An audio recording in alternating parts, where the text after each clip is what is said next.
All right, it's your boy Spank Dog, aka Puffinstein, at YouTube. Like, comment, share, subscribe. You already know. Let's get into it. All right, everybody. So, I just uploaded some music, and I was gonna let a few things play real quick.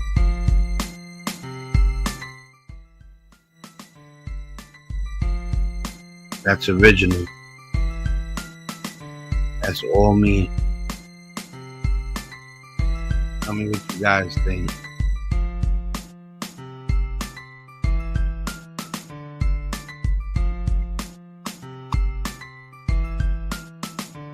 Hope you guys like it. I made it on my Phantom XA. All right, it's gonna start over.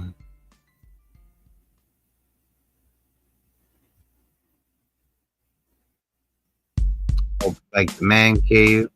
Come hang out, relax, play music for a second, see if anybody comes in. We got like 7 segments.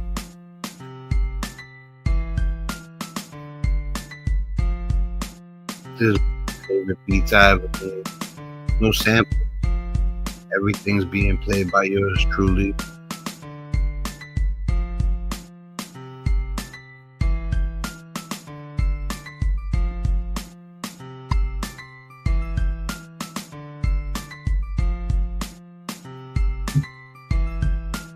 Everything's being played by yours truly, your man Spank Dog.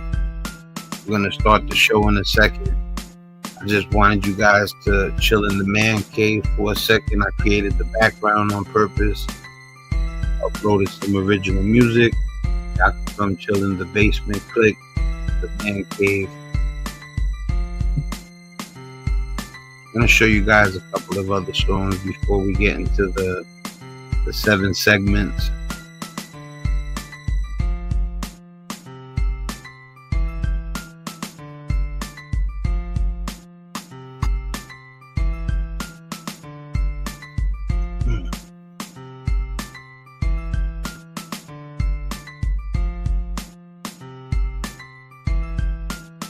I'll be having an intro. I'll be having music for the intro when I start the show from now on.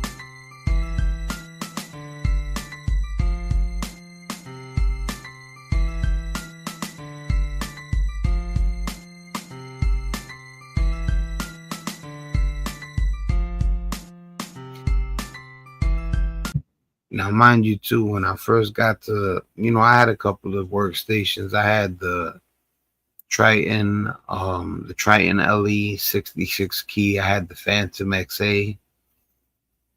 And, I never got as nice with them as I should have. But I did get to the point. I also was using my MPK 25, which I have right there. But I'm not going to even bother pulling it up on camera.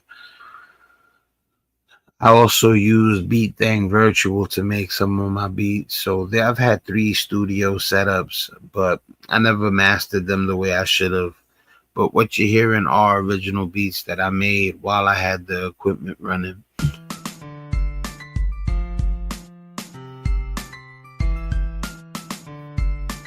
In the comments if it's too loud or too low. I'm trying not to blast it.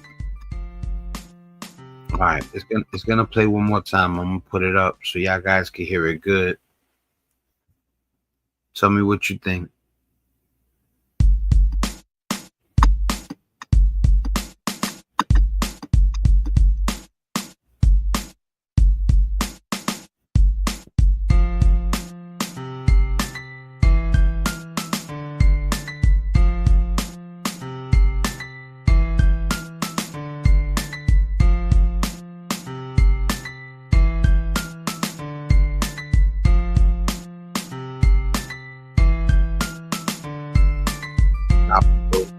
I'll go thunder, I'll pass brother, my blunders, I'll make mistakes.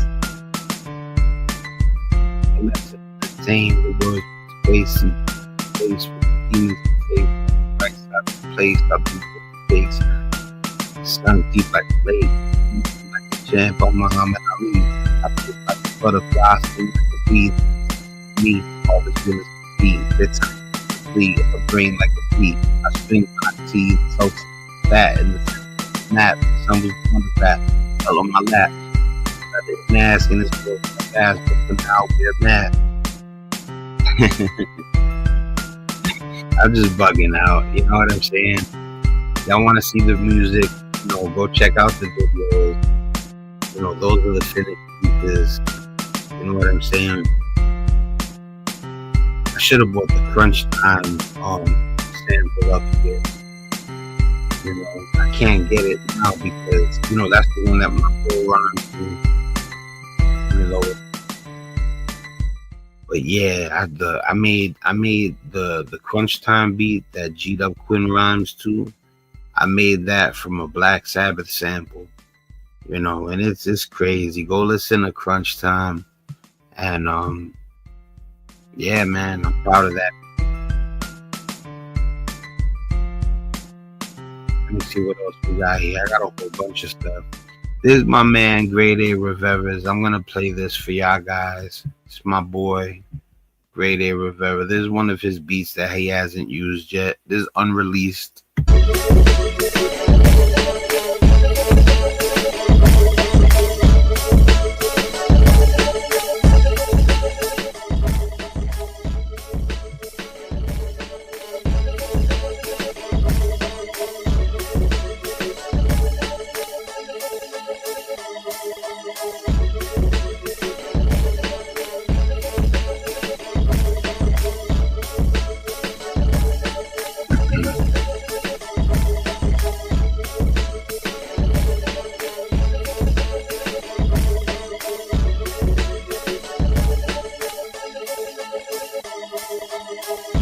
Just in me, the style we born. I'm up to move on and learn like the moon. Days go by, my Lord, stress. Still I possess the understanding of best. And while I run with the world, like numbers and work out in bundles. I bust my gun, the shit be a fact. I'm writing exact. I hold squads like tracks, and getting to make it. That's what we think. That's in the blink, in the harbors I sleep, but never I fell.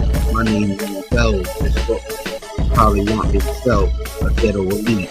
We bomb like planes, I wallow in pain, something back in the lane. I shoot for the stars, I head towards Mars, I break through bars. I can't be stopped, cause the haters stay quiet. Let me stop bugging out. Yeah, so alright, yeah, so when I start the show from now on, we're gonna be having some intro music. As you can see, I got my other hat on, so the hat challenge continues. The last time I wore a hat, I believe it was either the red polo hat or the gray ski hat, I forget. And we about to get into it. So without further ado, let's get the show popping. All right, first we're gonna get into Trump bombing a Nigerian town. See, the thing is that he said he did it because there was anti-Christian violence and I believe murder, maybe. Don't quote me on that going on. But the thing is a lot of people are reporting that that's not the kind of town that needed to be bombed. Because, yeah, that's literally what they're saying, that it's not the type of town that's under attack from, I forget the name of the terrorist organizations. I don't know if ISIS is one of them. The name is I'll tell you right now, actually, because I did research it. Boko Haram. Main operations are far away in the northeast, not Sokoto State. So with that being said, let's get to bringing up the content and get to commentating. All right, cool. Much love to you guys, man. You already know. God bless all of you guys. If any of you guys are ever having problems, guys or gals, and y'all want to come and just talk and get stuff off your chest, I'm serious, man. I'm really that dude, man. Like I know how bad it can get. I know how bad it can get. And if you ever want to come up on my platform, even if it's in the comments, and kick it, you feel like you got nobody to talk to, it's late at night, it could be daytime, you know, come through, come chill with a real dude, a non-judgmental, not uptight, down to earth, good person. You know what I'm saying? I'm not trying to pat myself on the back. I keep trying to tell people, you got to lead by example. If I gave away money, I would make sure people see. And it's not because I want clout. It's funny because people say clout now. And if you listen to the Slick Rick album, around that time, people used the word clout a lot. This is when I'm like 10 years old. When did what's the name of the Hey Young World children's story Mona Lisa album? The Ruler's Back? It was his first album after he broke up with the Get Fresh crew. But anyway, you know, but yeah, like I said, man, come chill with your boy, and just letting you know, man, you know, you're always welcome. So now that we got that out the way, I'm gonna bring up the piece.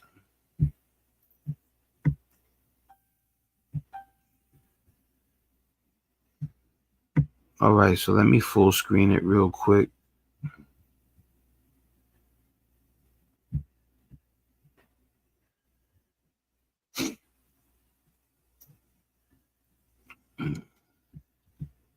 And I believe there's another view that's better. Yeah, that shows more space for Dr. Rashad Richey. Go check out my man, Dr. Rashad Richey at the Young Turks. He does the damn thing. He's amazing. You know, he's one of the dudes that I respect very much on the internet. And let's let him say his piece. You know, he's feeling a way about the bombing in Nigeria, and so am I, because I believe what he says, and he was saying that it's not a town that, you know, it was necessary to do that, or he believes that, you know, or it's alleged. Then, you know, I'ma listen. So let's hear what he got to say. All right, put it up.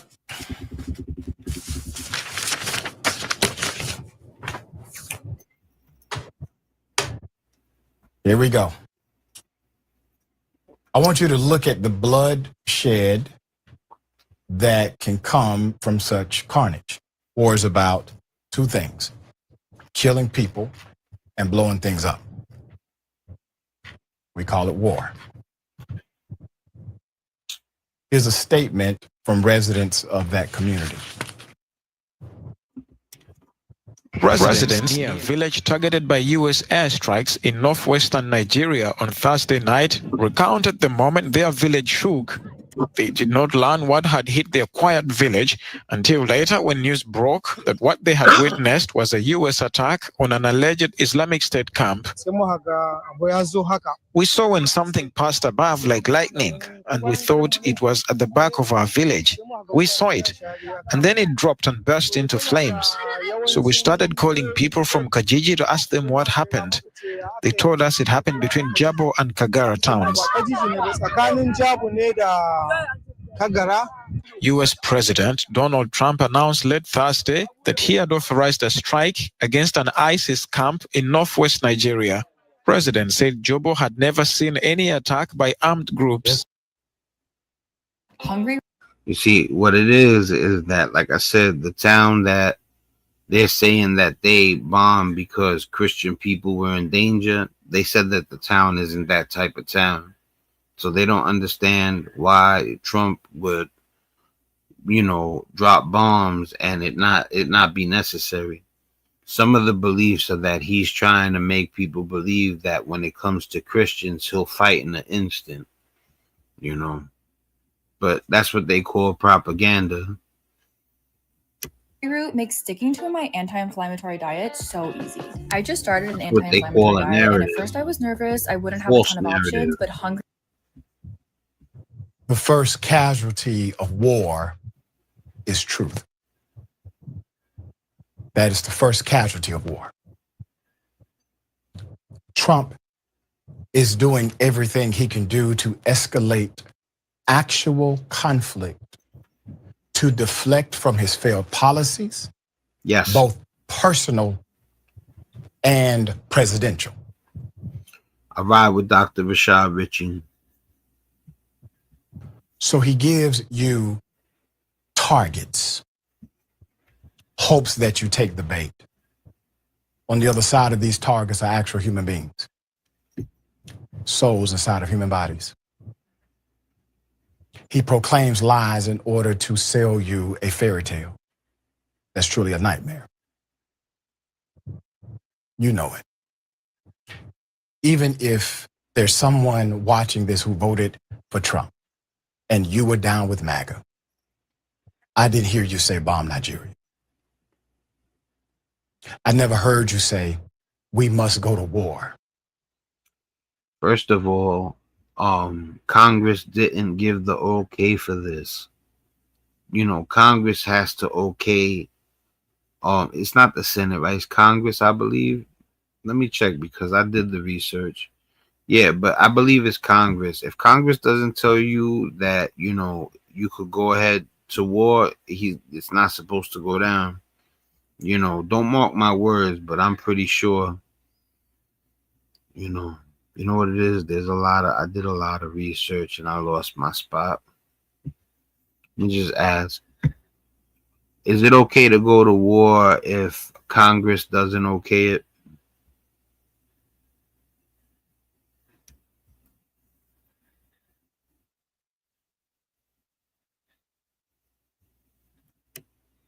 Yeah, see, it is not okay to go to war without Congress approving it. And that's what's taking place right now in Nigeria.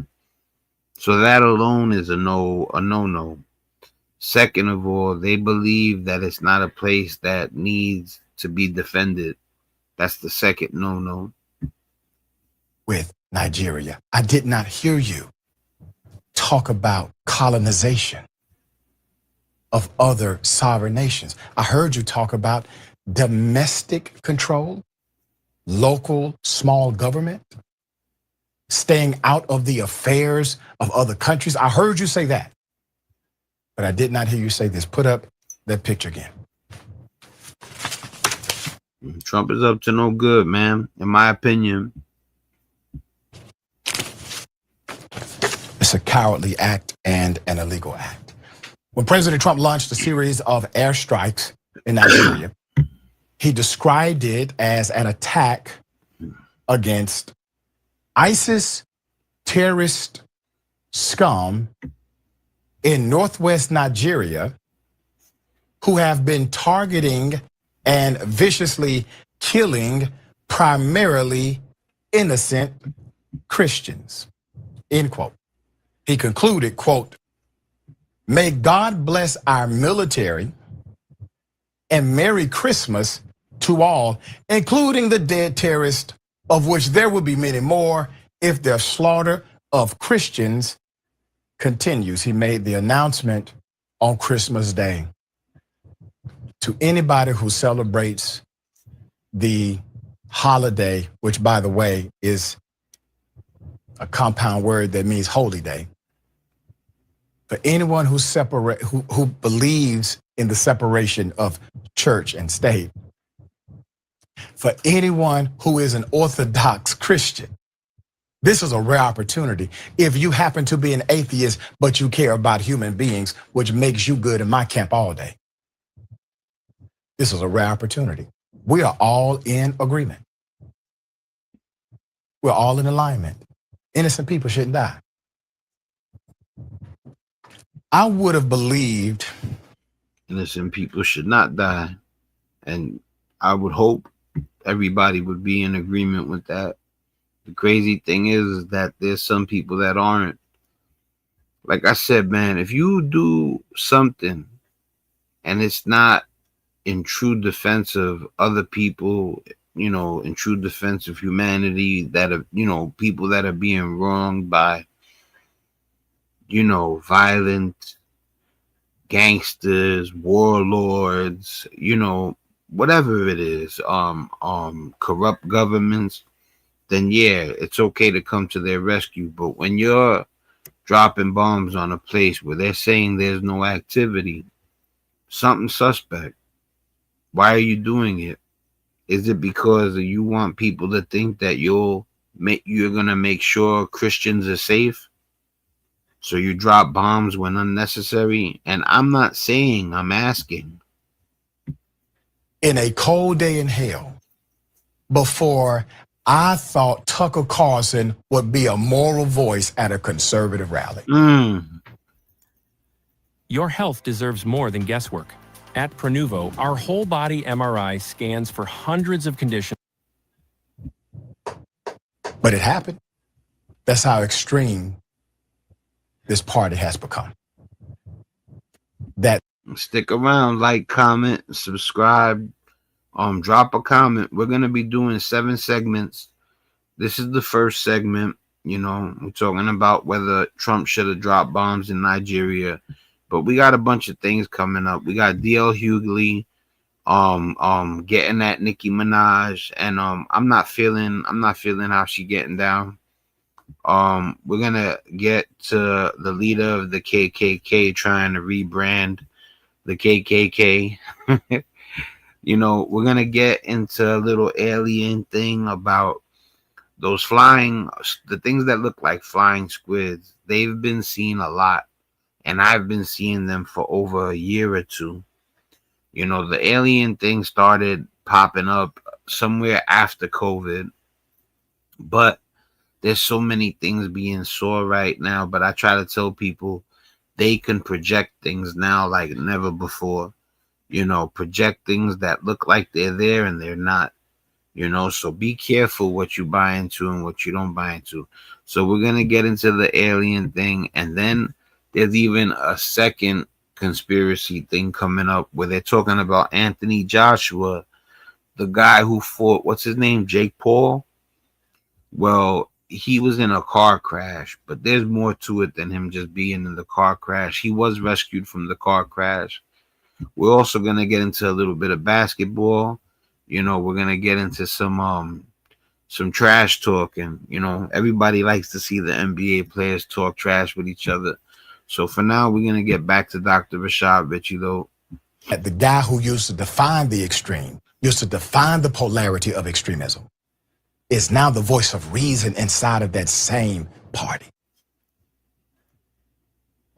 There's people out there that make mistakes, man, and you think they're bad guys, but when a person don't agree with you and you're certain they're wrong, that doesn't mean that they're always a bad guy.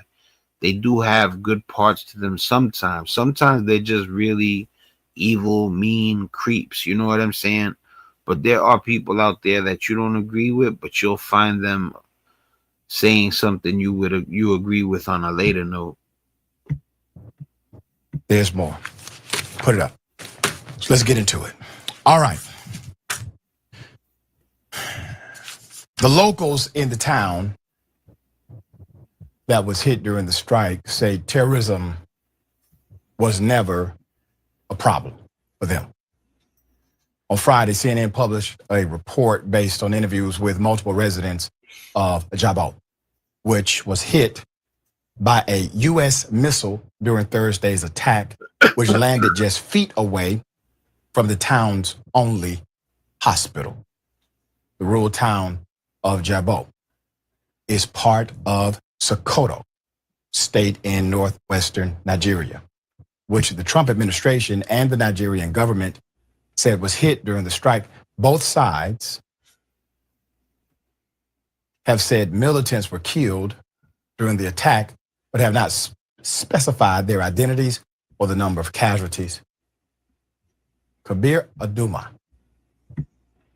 a security analyst from Beacon Security and Intelligence in Abuja, told Al Jazeera that the likely targets are members of Lukura, a recently formed offshoot of ISIS, according to the analysis. But the Trump administration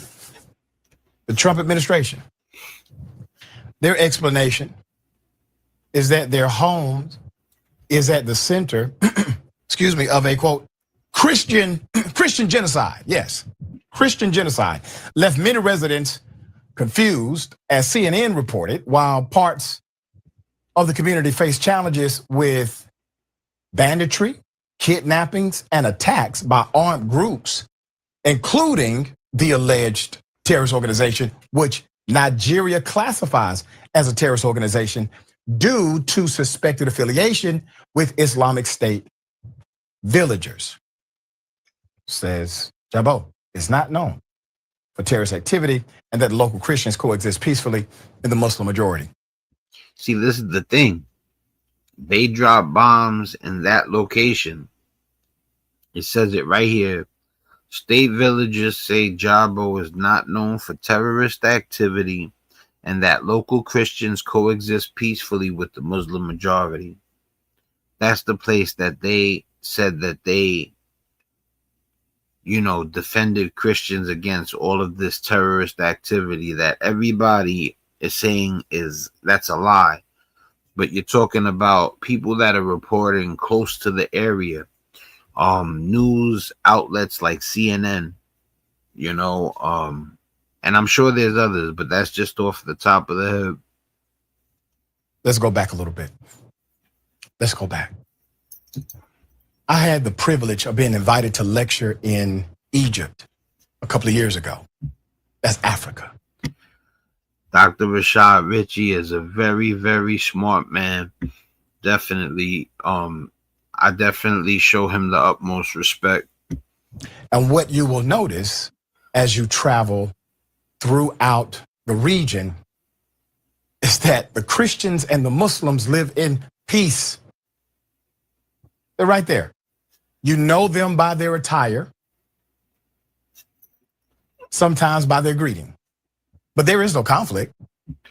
And I'm hoping that Dr. Rashad Richey sheds light on why, if it's the case, Trump would drop a bomb on a place that didn't need a bomb to be dropped. Now, the only thing I could think of, even when I researched it, it was to, show that he'll protect Christians. That was what when I researched, they said that could, if it wasn't legitimate, one of the reasons, the hidden agenda could be his wanting Christians to believe that he'll protect them at a drop of a dime. But I want to see if Dr. Rashad Richey gives an excuse for him to bomb a town when there's no reason to do it. There is no clicking against the other. There is absolutely no territorial dispute in these nations when they coexist in a peaceful manner because of the civilization that they have decided to have. Understand what the Trump administration has done.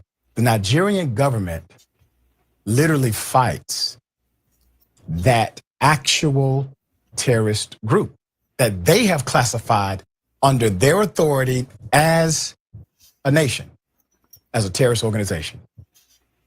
You have Trump, who has now decided to go against the government, who is against the terrorist organization, by unilaterally bombing that nation and defying the rules of sovereign government.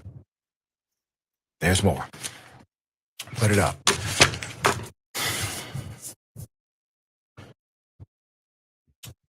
Bashar Issa Jabo, a lawmaker who represents the town and surrounding areas in Nigeria's parliament, described the village to CNN as a peaceful community that has, quote, no known history of ISIS, La Karawa, or any other terrorist groups operating in the area, end quote.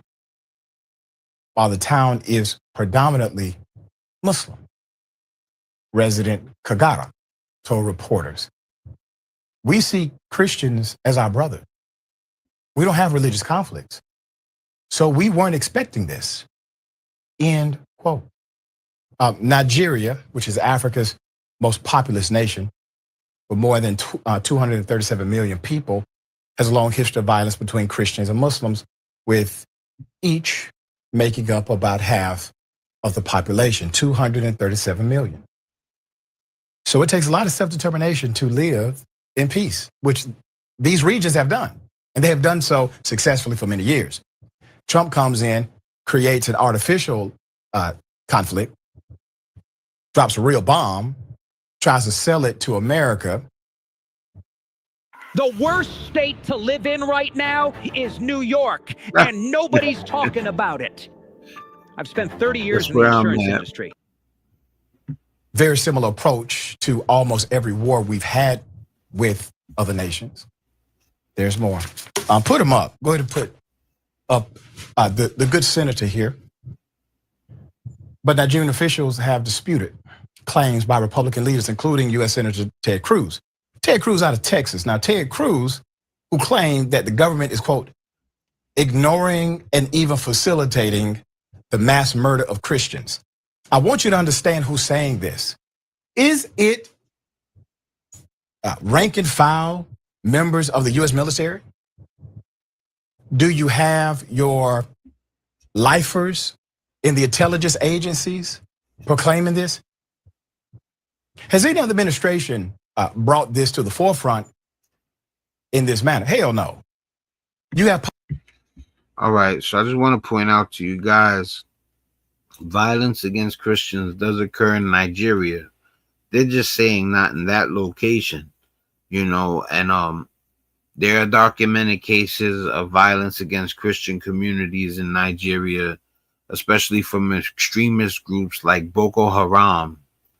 You know, that's what they were claiming. You know, Boko Haram and the Islamic State West Africa province. ISWAP.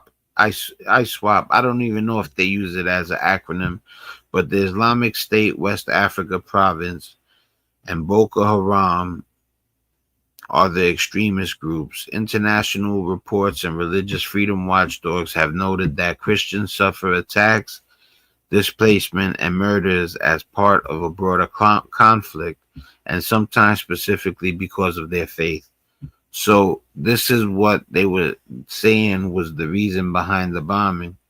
But all the local news groups, major news broadcasts are saying that that wasn't the place that needed help, and they bombed it anyway. That's what everybody's saying.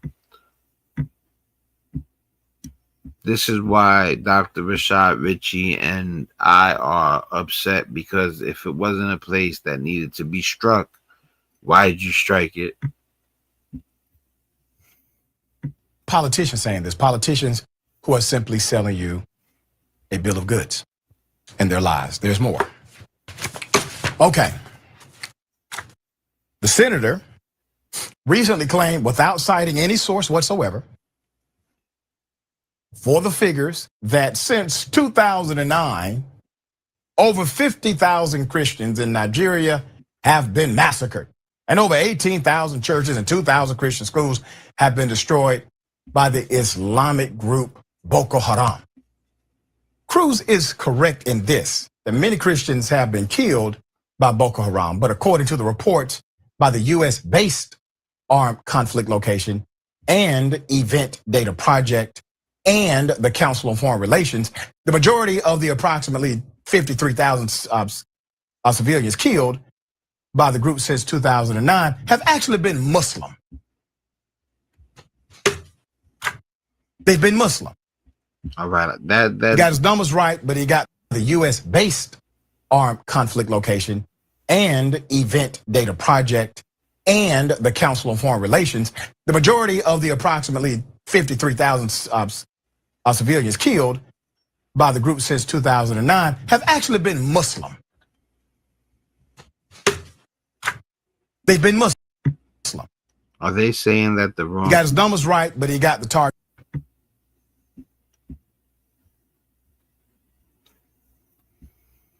The majority of the approximately 53,000 civilians killed by the group since 2009 have been Muslim. Oh no, he's saying that they don't kill Christians as much as they kill Muslims, I believe. All right. So I wanted to read something else to you guys. The U.S. strike was in northwest Sokoto State, but many high-profile attacks on Christians cited in broader debate occur in central regions of Nigeria, not necessarily in the same area the missiles hit. Analysts and Nigerian officials emphasize that violent extremism in Nigeria isn't exclusively anti-Christian. It also affects Muslim communities and local civilians, regardless of religion. Now, that's exactly what Dr. Rashad Richey was hitting on right there. Killed by the group since 2009 have actually been Muslim. They've been Muslim. He got his numbers right, but he got the target wrong. They have been of the Islamic faith. There's more. Put them up. Moreover, the areas where Boko Haram is most active are in northeastern areas of Nigeria. The administration knows this. Far away from where Trump decided to conduct this attack. I just said that. Attacks on Christians cited in October by Cruz, meanwhile, have been in Nigeria's middle belt region, while which is separate from the violence in the north. The Nigerian, they're killing Christians and Muslims, and I didn't get a look at the numbers, but it seems like Muslims, you know, it might even be the numbers might be higher regarding Muslims. I don't know if there's a higher population of Christians, of Muslims than Christians. The government has pushed back on what they have called an oversimplified narrative coming out of the White House and from figures in the U.S. media like HBO host Bill Maher, who has echoed Cruz's overall claims of Christian genocide. You know, Bill Maher, I used to like Bill Maher. Not so much, not right now. You know, I had watched the documentary / movie Religulous, and I loved it. You know, it was so open-minded. I really appreciated the documentary Religulous, and I'm religious. People would think only an atheist would enjoy Religulous. That's not true. An intelligent human being would enjoy Religulous, you know. So, you know, he's let me down lately. You know, I seen him talk to Mike Tyson, and at that moment, Mike Tyson was the more intelligent person. Not only that, he handled the situation smoother than Bill Maher, because Bill Maher had something to prove while Mike Tyson didn't. You know, and then recently Chappelle he said something about Bill Maher. To what degree he is like truly like not a fan of Bill Maher, I don't know, because they're both comedians. But you know, Bill Maher I thought was a good guy, and now sometimes I don't know. You know, and I would say the way people are coming at him, he's messing up. Because I've seen it myself, me look at him like, man, I thought you was, you know, so intelligent, your ethics would be on point. But sometimes intelligence don't equate to ethics. Bill lost his way a long time ago. Let's put him up. This is the world's first mass-produced liquid-cooled superphone. Not only does it have dual forms of active cooling, but it also has the largest... Quote, portraying Nigeria's security challenges as a targeted campaign against a single religious group is a gross misrepresentation of reality, said Nigerian Information Minister Muhammad Idris Malagi. Quote, while Nigeria, like many countries, has faced security challenges, including acts of terrorism perpetrated by criminals. Couching the situation as a deliberate systemic attack on Christians is inaccurate and harmful, and literally the administration and the cronies are proclaiming that the government is, in fact, facilitating the attacks. One other point that's not mentioned in some of the articles is that a large percentage of Christians actually work for the government. Yeah. This is sad beyond belief. It shouldn't be about who. Listen, man, I don't understand how they're saying we have to protect those Christians. You know, when Muslims are under attack also, you have to protect humanity. What religion they follow, it doesn't matter. It's who's the aggressor and who's the victim. Period. You know, you don't agree? Save the Christian, but don't save the Muslim. You get what I'm saying? Like, I'm not saying that they're saying that the Christians are the one, you know, in harm's way. And that, if that's the case, get them out of harm's way. Definitely protect them. But are they the only one in harm's way that are the victims? Not the aggressors, not the criminals, not the bullies, the killers.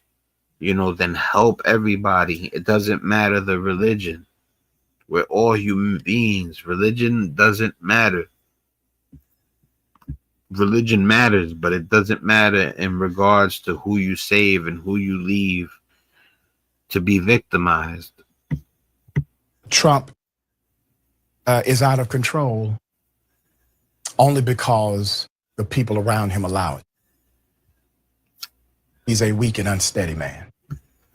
I don't understand how Trump does so many things messed up and he hasn't been violated, like punished. Listen, they impeached Nixon for less. Nixon said if the president does it, it's not illegal. He ended up getting impeached. They were ready to impeach Clinton for getting a blowy. You get what I'm saying? Like, you know, you just got to be a little careful too. I'm not gonna OD, but you already know what it is. When a person gets away with murder over and over and over again, you know, you look at it like, I can't believe this is going on, because I've seen people and I know people and I myself have made mistakes. And the minute I started to go negative, I was met by karma. So how this man hasn't met karma yet, I don't know. He's paranoid, constant. And the fact that he's trying to get you to forget the reality of his failures shows you how much power you have.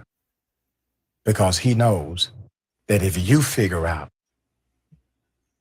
that he has never been the man he's proclaimed to be, that every sand, every piece of sand in his artificial castle falls. All right. This is the thoughts here. Yeah, Dr. Richey. So pause it now because he ends up bringing on a co-host every segment, and you know, I got 6 more segments to get to. You know, God bless Shorty, whoever she is. I'm sure she's talented, but we're gonna skip this segment and go on to the next segment. The next segment is DL Hughley getting at Nicki Minaj over, you know, her attending the Turning Point event and talking. You know, we're gonna get into that. Let me just pull it up real quick. So let me full screen it real quick also. And I'm going to just start it up so you guys can hear I believe it starts with DL Hughley. Let's see. She supports a dude that is on the Epstein list 1,000 times. She's actually married to a registered offender. And that brings me back to our great president and this administration. Y'all think that she is just trying to get her brother and her hubby pardoned out of jail by Nicki Minaj is bugging out. Donald Trump? Nicki Minaj's brother and his attorneys thought he would be walking out of court a free man today. Jelani Mirage was convicted last November of repeatedly an 11-year-old girl. Nicki Minaj's husband pleaded guilty to failing to register as a sex offender. Kenneth Petty was convicted of attempted rape of a 16-year-old girl in 1995. This whole Nicki MAGA Minaj mess just took another crazy twist. So now DL Hughley hopped in and joined the squad of fans who are convinced that Nicki is cozying up to Trump because she's trying to score a pardon for her brother, who's a convicted rapist, and get her offender husband off that registry list. And who better for the job than Trump? Now, this is all speculation for now, but when you look at the timeline, things start to look kind of sus. See, Nicki spent years publicly dragging Trump. And yes, I got the receipts ready for y'all. But now, all of a sudden, she's out here calling Trump a role model? Dear young men, you have amazing role models like our handsome, dashing president. She should be ashamed of herself. Make it a habit. A 10-minute AI routine every morning. You'll be unrecognizable by... But let's not forget that just a few months ago, she should be ashamed of herself. Did I say she should be ashamed of herself? You're not holding it down, mama. He was shading Trump on X for pardoning Roc Nation's CEO, Desiree Perez. But now she's saying Trump's a role model for men? Somebody please explain this to me. Either Nicki really went cuckoo for Cocoa Puffs, or she's really desperate to get her brother and husband off the hook. Not only that, the almighty buck, because I heard that she got paid off of that Turning Point event. So what more of an incentive than you getting, who knows, $1 million and get to protect your family, your husband? You know, listen, let me tell you something. If you hurt a child, me and you are enemies. Point blank. This whole world is about, love and caring, but it's about the children, man. The children are the true angels on the earth. And if you hurt a child, you're my enemy, period. So let's get into the tea on exactly what DL Hughley said about Nicki hopping on the MAGA train and why fans are convinced this whole thing is tied to her husband and her brother. Just talked to Donald Trump, and I told him that you were performing tonight. I asked him if he was a fan of yours. Oh. What do you think he said? He probably said, "Who's that?" No, he didn't. All right, so let's first get into DL Hughley's reaction to Nicki simping for Trump and cozying up to Erica Kirk. So he's a fan now because I gotta watch what I say, because she's praising him now. But before, when she was trying to shit on him, he didn't know who she was.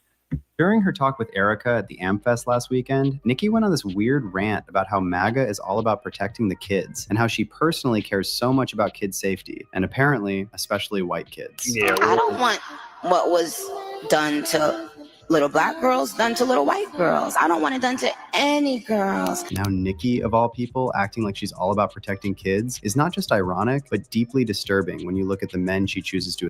But she says boys will be boys. What's up with that, though? Boys will be boys.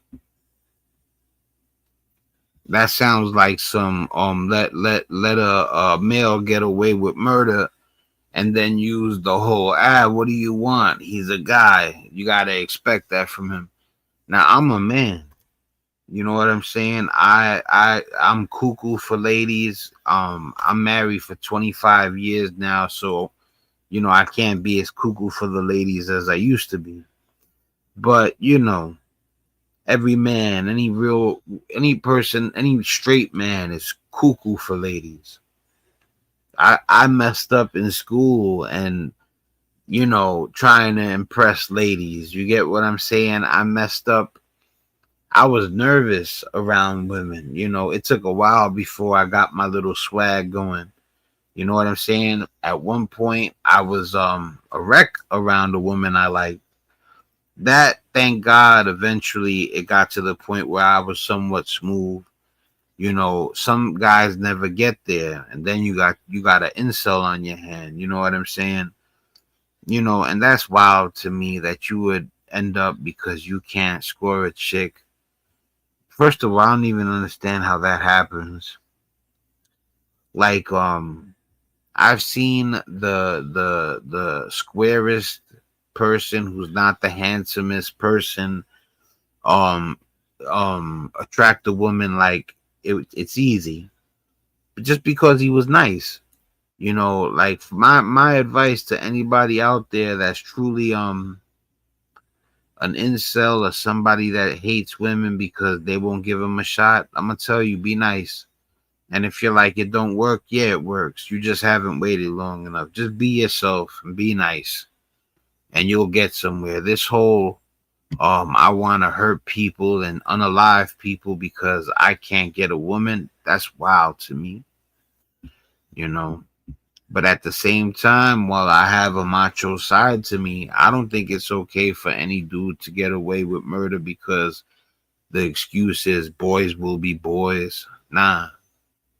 To associate with and defend. And this is exactly what DL Hughley pointed out in a video he shared in response to Nicki's rant. DL said, Nicki is the last person who should talk about protecting kids, considering who she's married to. DL said, Nicki shouldn't post anything about kids, because her husband can't be within 1,000 feet of one. It ain't Gavin Newsom, it's Chris Hansen she should be worried about. And late on, DL doubled down on his comments in a video, saying this. She supports a dude that is on the Epstein list 1,000 times. She's actually married to a registered. She shouldn't be able to watch Jason Kidd or listen to Kid and Play or New Kids on the Block. Hell, she got to walk around the aisle with Cabbage Patch Kids on. And she damn sure should stay away from Sour Patch Kids. But jokes aside, a lot of fans are now speculating that Nicki going MAGA might have something to do with not just her offender husband, but also her brother, who's currently serving 25 years in prison. Now, you never hear Nicki talk about her brother in public, and that's not a coincidence. This man... Let me tell you something, man. Trump be pardoning people left and right. You know, I never thought it would come to the day where I see a president say, let him out of jail. And just like it's nothing, you know what I'm saying? You know, I don't know if there's any gifts, you know, regarding that. You know, I seen the documentary where they said he might have received money or, you know, allegedly, we keep it allegedly. But like I said, man, at least if you're going to let somebody out of jail because he was wrongfully in prison, do it for the right reason, man. Find somebody who don't belong in prison and let that man go. You know, for free, allegedly.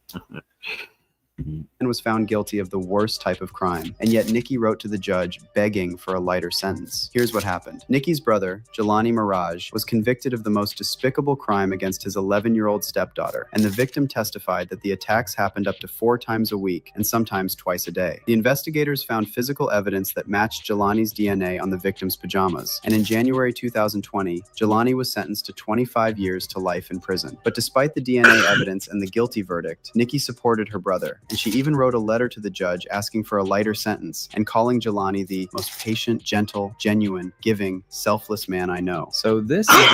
That's her brother. I ain't mad at her, though. You know what I'm saying? You know, family's different. When you're talking about brother, father, sister, son,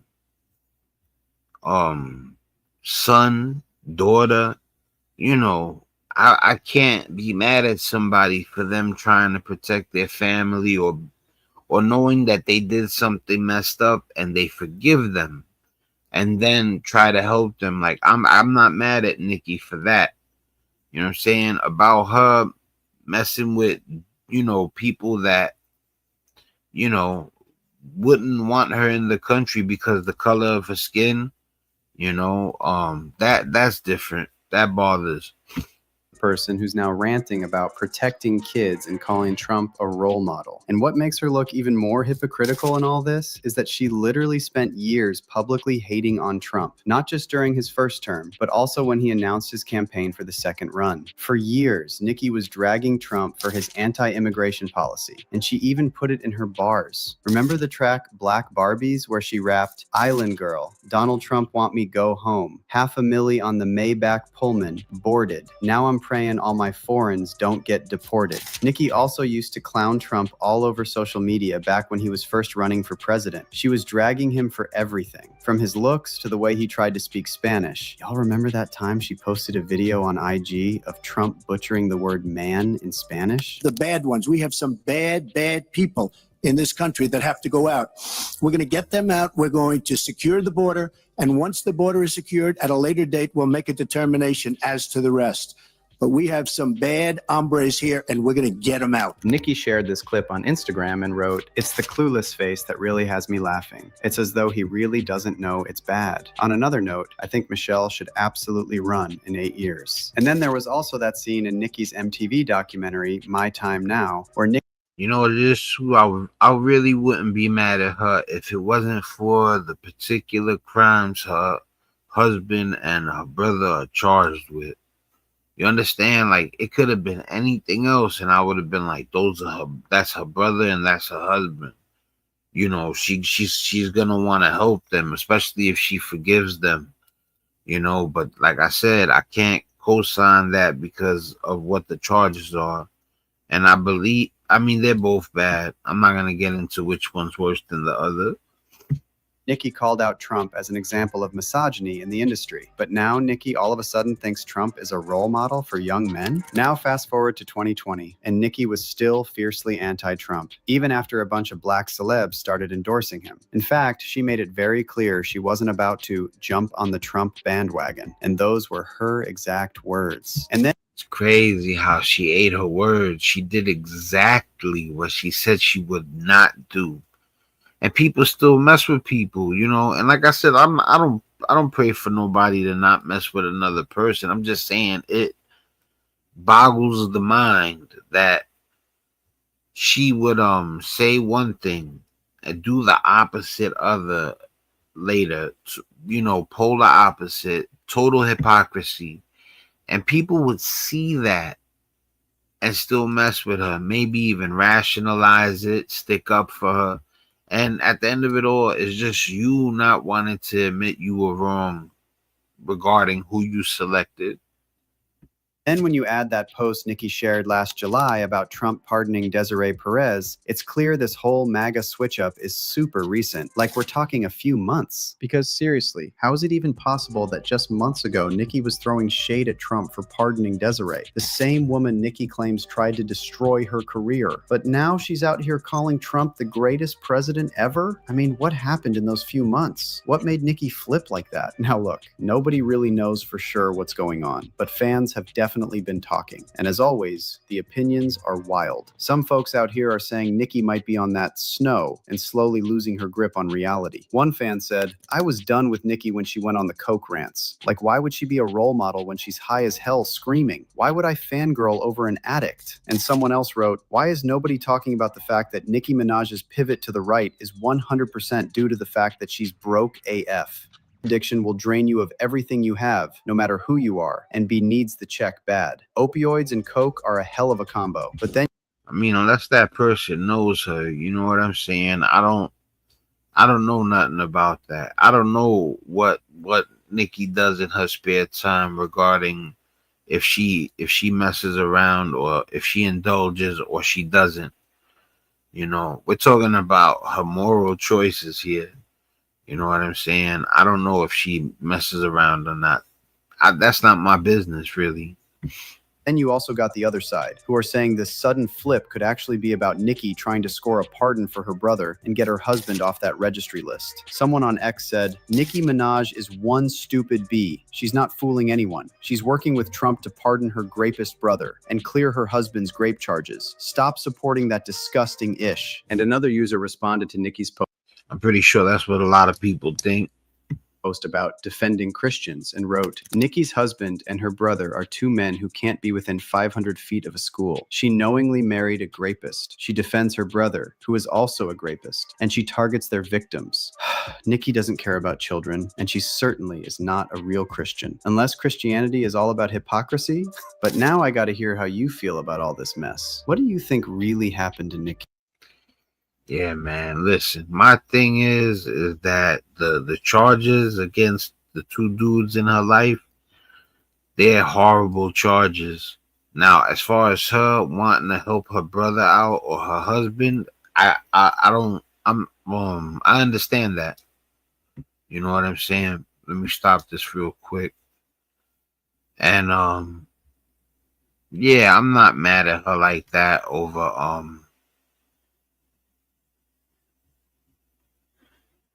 her wanting to help her brother out and her husband out.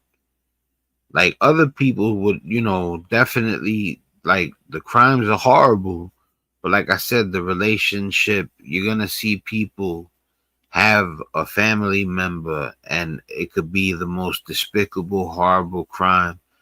Because of the relationship, they're gonna overlook it. So, but to us, it's disgusting like that. You don't want to have nothing to do with them. You don't want to forgive them. There's no sort of past. But also the whole, yeah, if Trump could get you out the country, Nicki, he would. And you're over here still kissing up to him, So, but anyway, we're gonna move on. Let's get to the next thing. So now we're gonna get into our little conspiracy theory, UFO part of the show. This segment's gonna be the supernatural. We're gonna show the flying squids. Those are my favorite when it comes to the whole UFO thing right now. I don't know what it is about them, but it's just something so intriguing about the flying squid. It's gonna get to the point now that where everybody's gonna know what it is, and people are just gonna want to know what it is. I'm not the person that's like, oh, it's an alien. I know it's an alien. Like, I don't know nothing. For all you know, they have technology that's stuff we don't know about, and the thing is moving so fast because they can do surveillance. They have cameras that they could put in something like that. They shape it like that so you don't know what it is, and next thing you know, they're surveilling everything in seconds. Now, do I think it's a flying camera? No. I just don't know what it is. I'm just not gonna be like it's an alien. Another thing too, let's say it's not a flying camera. It could be where they want you to think aliens really do exist, and they are projecting that, or it really exists and they have it there as a decoy in hopes that you would start to believe in aliens. Now, I'm definitely interested. And do I believe life could exist somewhere else? Hell yeah, definitely. I think life can exist somewhere else. That doesn't mean that I say life exists somewhere else. I don't know about it. I don't know about that 100%. But I do believe, because of how far it extends, there's something out there. Earth ain't gonna be the only culmination of something this amazing. You get me? If it's truly infinite, if there is no end, if it just keeps going and going, something else culminated like us. I believe, like I said, there is no certainty with stuff like that. You get what I'm saying? So we're about to get into our third or fourth segment of the show, and that's gonna be our, creepy story. Big shout to Dr. Rashad Richey. Big shout to what was the first one I covered? Oh, I forget the name of the other one. Let me see if I have it. Oh yeah, I can bring it up. I got the shout out right now. It's called Culture Covered. Big shout out to Culture Covered. And I hit them with the thumbs up. I'm already subscribed. But yeah, big shout out to Culture Covered. Big shout out to Dr. Rashad Richey. Both channels are amazing. Yeah, just finished hitting them with the like. And you know the names of the channels. Always definitely they're worth subscribing. All right, so now we're gonna get into the flying squids. All right, here we go, y'all.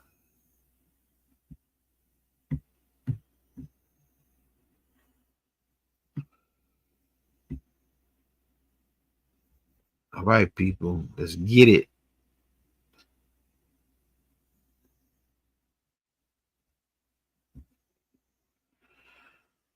All right, this is... I want to make sure I got the right one.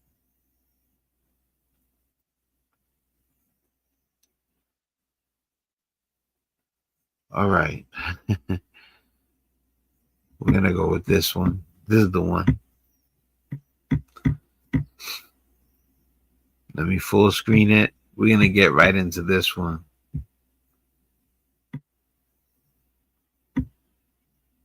Hands. But interestingly enough, somebody over in France had taken video footage of one of these things, and it looks very similar to the photo that Andrew Porter had taken.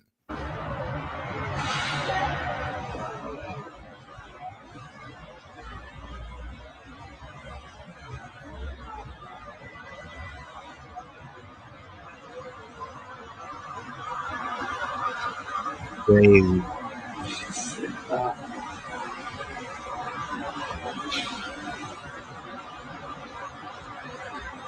So yeah, you can definitely see that they're pretty much the same exact thing. The one that was over France and the one that was over the United States. Then later on in the video and in the photo, you can see it pretty much coming together and hiding its legs and feet or hands. It's just so weird. I could not begin to tell you what something like this actually is. I could theorize, but I do find it very interesting that the April 8th solar eclipse had a lot of emotions going into it, a lot of negative ones, because people thought something bad was going to happen. And this is the first time they changed shape too. If it's not this one, I'm gonna cover two of them. Like I said, big shout out to Minutes of Horror. Let me do this right in front of you.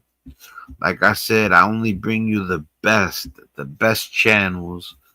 You understand? I echo their sentiments. I mess with them. We're on the same page.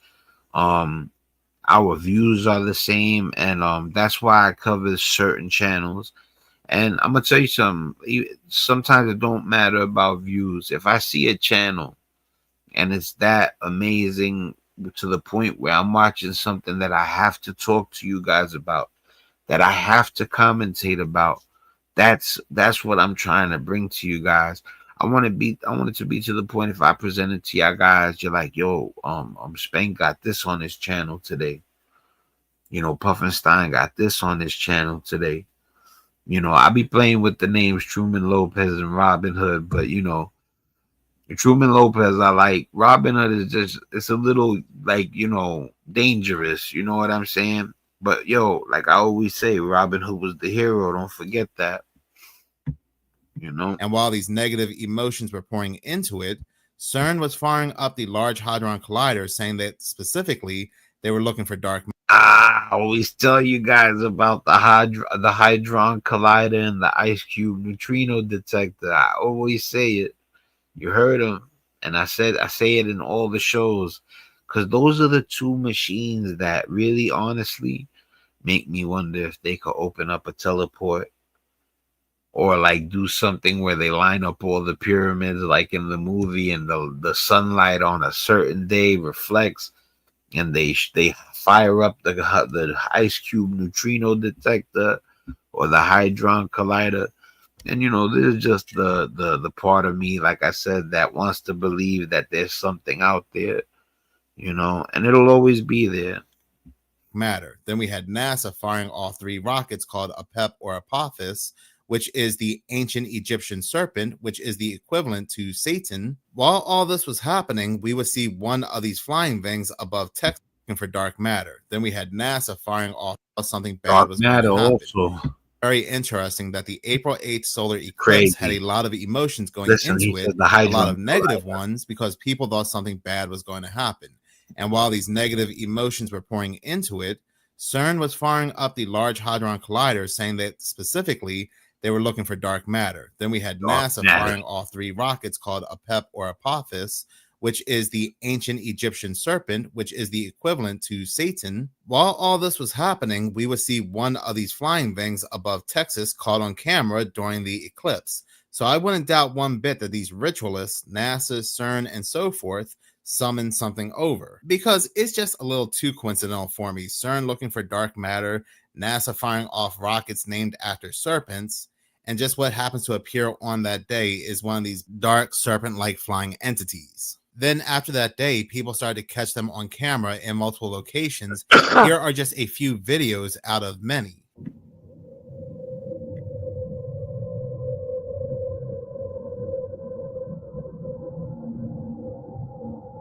I'm sorry, people. Hope you can't hear that.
Yeah, they're saying that they're slowly trying to implement more ways like biometrics, facial scans, fingerprint IDs, all that type of stuff, to the almighty chip inside you, you know, if it ever happens. People say it's inevitable, but I would fight tooth and nail for them not to put a chip inside me.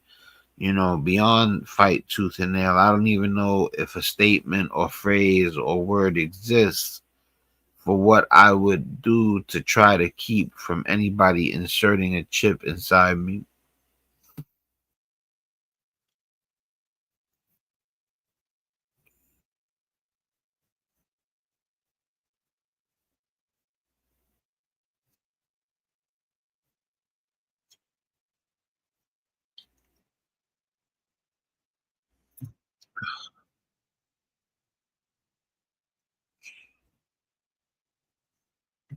Oh, what's going on?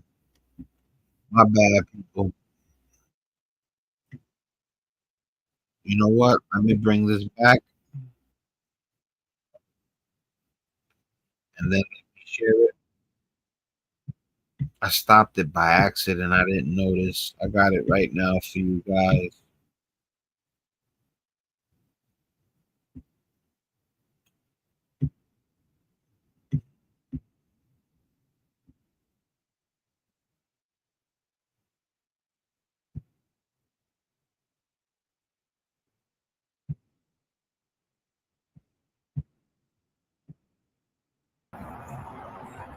All right, this is it. This was recorded in Pennsylvania a couple days ago. This woman hears 3 knocks on her door. She goes outside.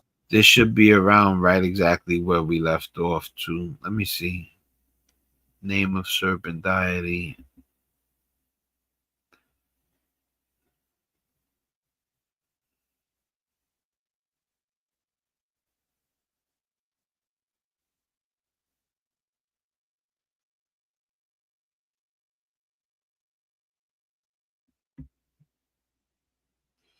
Yeah, we had gotten past the alien. All right, it should be right here. Anything like this before.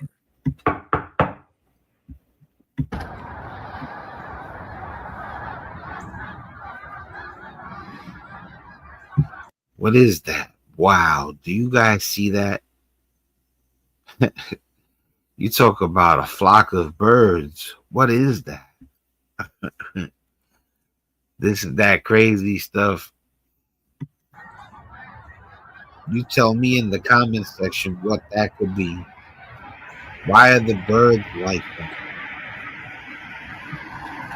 You know, the vultures died. 72 vultures fell out the sky simultaneously and died, right? Now, birds are chirping at early hours of the day or different times. Like, at times they're not supposed to be, like, making noises. And now this, and there's been more stuff, you know, all the way to animals growing body parts and limbs they're not supposed to be growing. They had what was it again? Rabbit with horns. Like, what's going on? I like, really, guys, whatever's going on, stop it. You know, like, you know, I was gonna say something personal right there, but I'm not even gonna go there right now.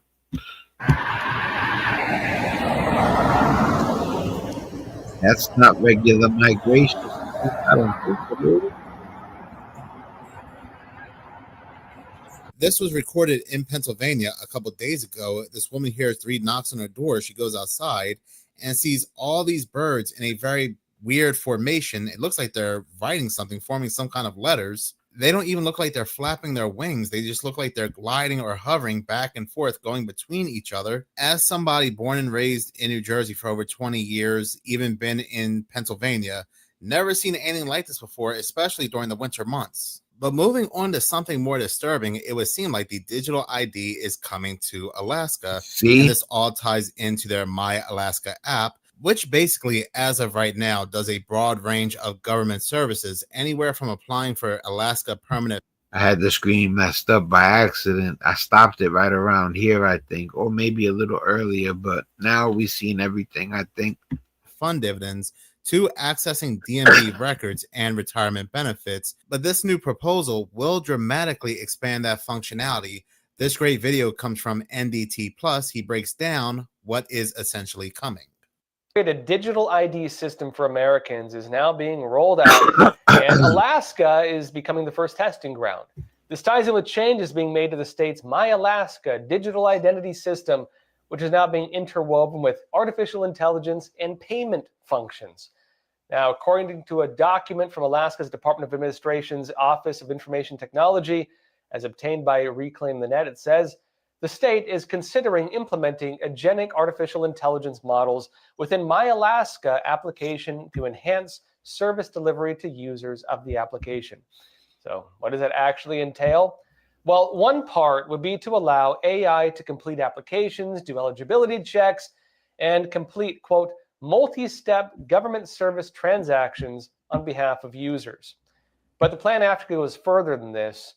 They're looking to integrate biometric authentication. Think facial recognition, fingerprinting, and also have smart wallet integration in the app as well. Now, look, this has some benefits. It really does, mainly when it comes to efficiency, ease of use, especially security. It can do a lot of good to get rid of, theft and fraud, for example. But this also represents a problem of just overall consolidation. All of your info, your biometrics, your financial information, potentially even like your internet activity, your digital footprint, all collected in a single place and then monitored with an all-seeing artificial intelligence system working for the government that's going to look for anything and everything that's off. But this plan in Alaska, it's also raising concerns over potential abuses that have been seen in countries that actually already have similar systems. We can look, for example, at the Chinese Communist Party's social credit system, one of the worst case examples we see in the current state of the world. In China, under the communist regime, the system gives every single person a good citizen rating or a bad citizen rating. Get too low, and you even lose your ability to make payments in the digital currency. And because of that, you get to be homeless because you can't rent a home, you can't buy food, businesses won't hire you. The new gulag is being pushed out of the system itself. That is what it looks like. And hopefully that's not where this is leading to, but they are currently rolling out digital ID systems tied in with financial systems right here in the United States. And the thing is, it's not just going to be Alaska, but it's going to be every state in the country. Because if you notice, all these states have a My application very, very similar to Alaska. And they're all going to say the exact same thing. They're doing it for convenience and security. But it's all about control and compliance. If you don't comply, they will shut your app off. You will not have access to certain things in the future, basically kicking you out of society until you comply. What we basically see right now happening in China. But talking about China, here's something very interesting that has come out, a interesting quote-unquote coincidence. On December 25th, Chinese cargo ship packed full of modular missile launchers emerges. China has packed a deck of a medium-sized cargo ship with 60 containerized vertical launch cells, radar, and close-in weapons, essentially turning a cargo ship into a combatant. This article continues to say that this cargo ship, which is a weapon in disguise, was revealed out of China this Christmas for the first time ever. Or was it? Because I remember something very similar being revealed on the very pathetic 2026 Economist magazine cover. Yeah, let's go back to that. We can see a cargo ship with launchers firing a missile at the United States 250th anniversary birthday cake. Yeah, these covers never fail. And right above the birthday, yeah, the covers are bugged out, man. They say they definitely reveal a lot of stuff that's coming. You know, I forget what magazine it's the cover to. Let's see if he says it real quick.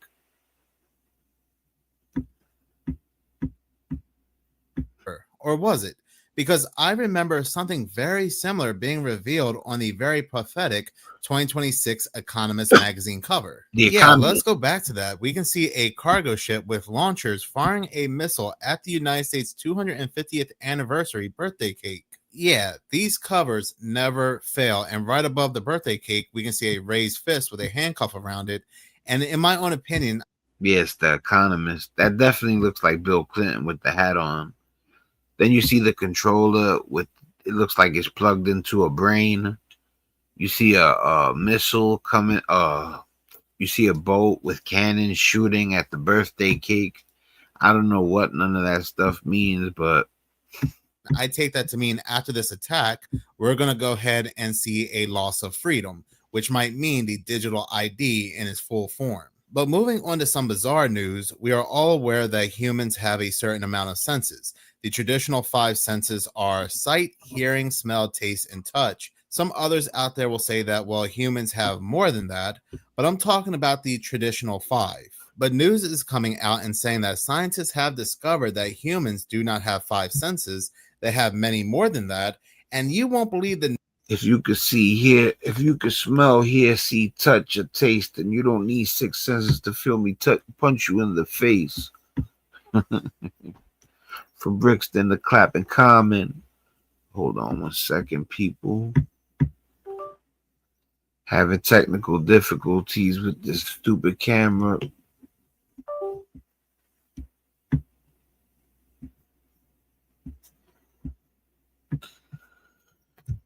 All right. Hold on one second. Let me just see some stupid camera. I don't want to use the other camera. It's not as good.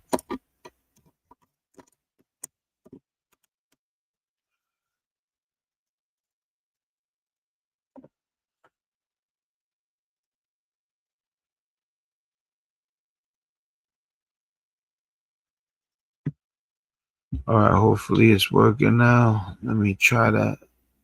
Fire it back up. Number of senses that scientists say we have. Maybe you will. Go ahead and comment below the number. I'll go ahead and give it a second.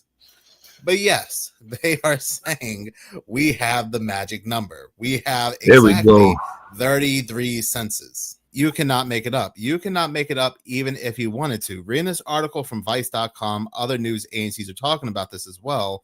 But the article goes on a 33 senses. They said 5 senses. Like I said, the cannabis line, if you could hear, smell, see, touch, or taste, then you don't need 6 senses. If you could hear, smell, see, touch, or taste, then you don't need 6 senses to feel me punch you in the face. That's what he says. All right, whatever. Not 5, not 6, but 33 senses. The article says sight, sound, smell, taste, touch.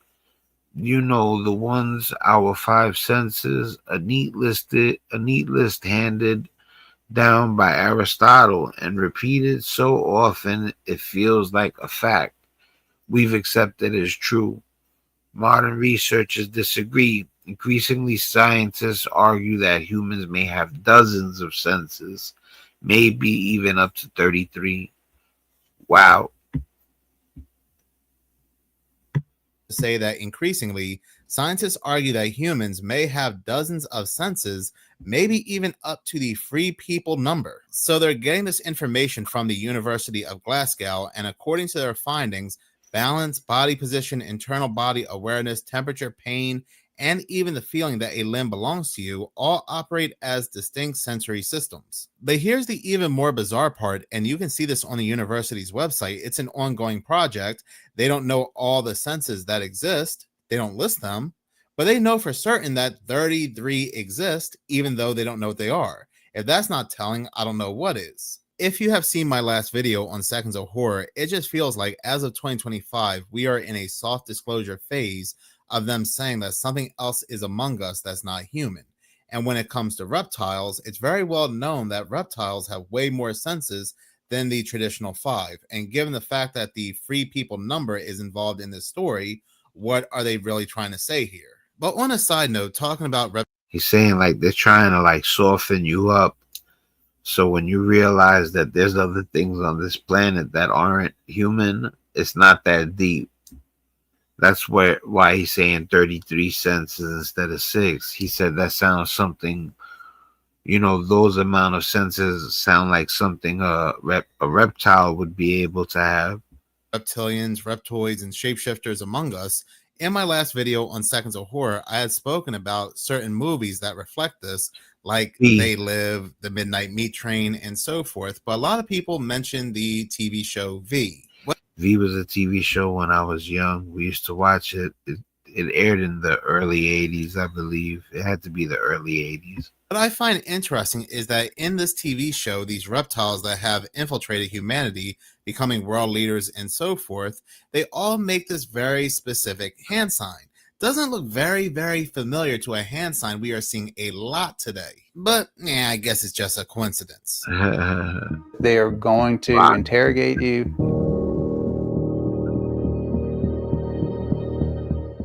If there's any, we cannot simply declare ourselves. Watch the guy in the background. He looks at him. Eye contact. Hand signal. Oh wow! Oh wow! Going away. Oh wow! Whenever Christmas or New Year's Eve. Can we rewind that? Going away. Can we rewind that? We cannot simply declare ourselves. Watch. Yo, people, tell me you ain't see that. That's Senator Mick, whatever, and homie behind him just hits him with the rock sign real quick. The upside down rock sign. Guy in the background. Look. He looks at him. Rock. Eye contact. Hand signal. Hit him with the rock real quick. He said, "Oh shit." He said, "Going away.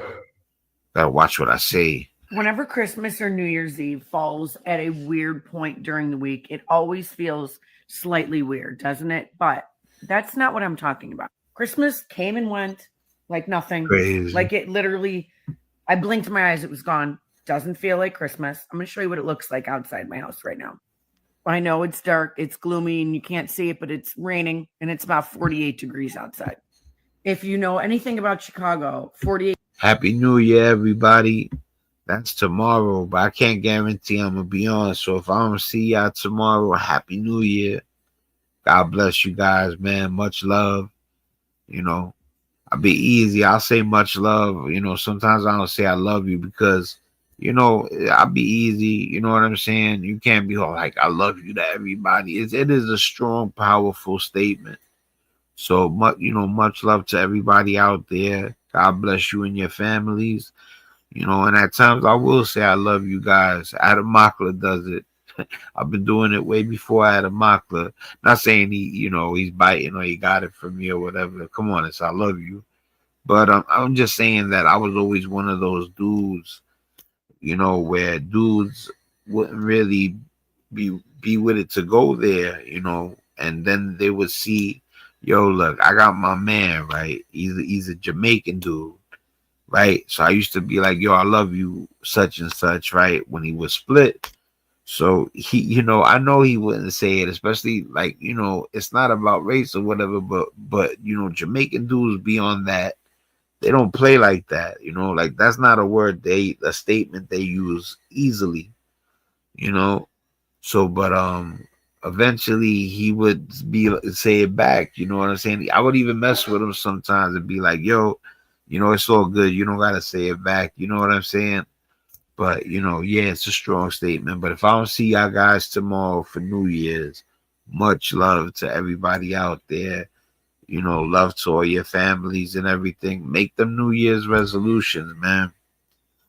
I ain't no influencer, but still, man, you don't got to be an influencer to tell people to do something positive. Make the New Year's resolution and stick to them. And remember, mind over matter. Once your mind convinces you to do something, your body's going to follow. You got to be really, like, bad for that to not work. So even if you're on your last leg, man, say it to yourself. See if your body listens, man. You know, God bless y'all people. We're going to keep going. 8 degrees happens in September and October.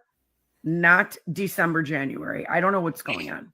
And I made a video about there being some weird thing going on this New Year's, that things were getting canceled.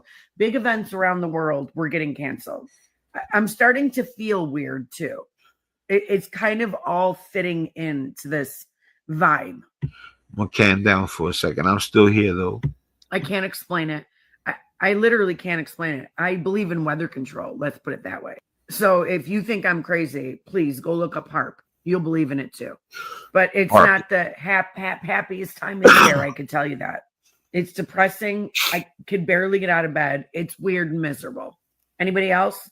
That video came from the real Christina Gia, and I have to say this Christmas felt very off. Even from last Christmas, it felt like not only did it go by in a blur, but it didn't really have that feel to it. It felt like it came and went. It just rushed right out the door. There is definitely a very strange vibe surrounding the holidays this year, especially given the fact we have these other countries canceling their New Year's celebrations. Way for us to get to a better, the only way for us to get to a better place is for the evil people at the top to be replaced with AI. Well, there you go. They are now openly telling you their agenda. I mean, they're not even trying to hide it. As you just heard from the former chief business officer at Google X, Mo Gaudat, now he claims that the only way, the only solution to a better world is to replace the evil people at the top with AI. What could go wrong? So now with that agenda being openly stated, it is my own hypothesis, it is my own opinion and speculation that is exactly why we see this going on right now, because the objective of this operation with the whole list and everything going on is to highlight the corruption of the elite, of the evil individuals at the top, to then ultimately bring in the solution of AI governance, the problem reaction solution. What's the problem? Yo, the solution is not an AI government. Come on. I don't see how like the introduction of the list and other things would make anybody think that an AI government is the answer. but I still respect, you know, him. I know where he's going with it. I get where he's coming from. Problem? Well, you have evil, corrupt individuals at the top ruling the world. What's the reaction? Well, you expose these evil, corrupt rulers to the populace, allowing everybody to cry for change. And then from there, you bring in the solution, AI governance. The writing is very clearly on the wall because Well, they got that movie Mercy with homie from Guardians of the Galaxy. I forget his name, you know, but he's a good actor. And in Mercy, he's a criminal. He was a cop, and the AI courts are trying him. So some of you probably seen the trailer, but yeah, man, listen, guys, come on. If they try to install some AI government, like, I know you guys gotta definitely not be okay with that. Because again, the problem is being exposed blatantly and very purposefully. As we can see right here with Jeffrey's connections, these are the billionaires and top officials he's been tied to. So now while the problem is being brought to the forefront for everybody to see by design, the solution is coming right behind, waiting for the outcry, waiting for individuals to want the solution. And the solution is already being implemented slowly but surely, as we can see right here with AI governance being slowly implemented with things like this. You think they would try to make a government, a whole AI government? Drop a comment. Definitely, that's something worth talking about. AI.gov, or with things like the Genesis mission, where it is a national mission to accelerate science through artificial intelligence. Or as I'm sure you know by now, the whole Stargate project, which was backed by Mr. Golden Dawn. And not to mention how just recently we saw XAI striking a deal with the Pentagon, Department of War, to deploy Grok models for military and civilian use. Again, as we can see right here from Drop a comment too what you think about AI, period. Christmas Eve, U.S. military adds Mr. Chip to the frontal lobe's controversial Grok bot to its AI arsenal. Oh, how lovely. Now, here's the thing. This is not just a U.S. situation or problem. This is a global agenda. Everybody is walking in lockstep, just like in 2020 with the boogeyman. But as I'm going to show you right here, it is country after country after country wanting to implement AI governance and then ultimately AI government. Wow. You know, it's crazy. Time flies. You watch a cartoon like the Jetsons and you see all that stuff, you know, and now robot, you know, I forget the name of the robot from the Jetsons, but, you know, you literally thought they were crazy. And then now a robot is not just a robot. A robot could look like a real person. Ultimately AI global governance. But we can start right here with Abu Dhabi, set to become the world's first fully AI powered government by 2027. While we also have Saudi Arabia emerging as regional leader in government AI. As we can see with the Middle East big bet on artificial intelligence and data security, the Kingdom of Saudi Arabia, the United Arab Emirates, and the state of Qatar are making substantial outlays in technology and infrastructure as they seek to diversify their economies away from oil. Now, of course, it's not just the Middle East. We also have China's blueprint for global AI governance. There you go, a path towards multilateralism and universal good. Oh yeah, universal good. Yeah, okay. And of course, as we can see, AI governance in He said, yeah, okay. You know, I get his sarcasm, you know what I'm saying? Like, I don't believe that neither. Japan, global leadership through responsible innovation. As we can see, AI governance is growing in Asia Pacific, key developments and takeaways for multinational companies. And now it's not just Asia or the Middle East. We also have Ukraine and Estonia are embracing government by AI. While of course we can't forget about Russia, how Russia contributes to building the global AI architecture. Yo, Are you noticing a pattern yo, here? what up, I Frank? might as well add Europe into the mix right here with the European Hold on, let me Commission hit pause shaping real quick. What's up, brother? Happy holidays, man. That's love right there. How's your family, man? I hope everybody's good. Hell yeah, man. Just doing my late night thing. You know what I'm saying? The witching hour. I'm a vampire. Don't tell nobody. What I was gonna say, how your family and everything. I hope you had a good Christmas, man. Happy New Year. All right.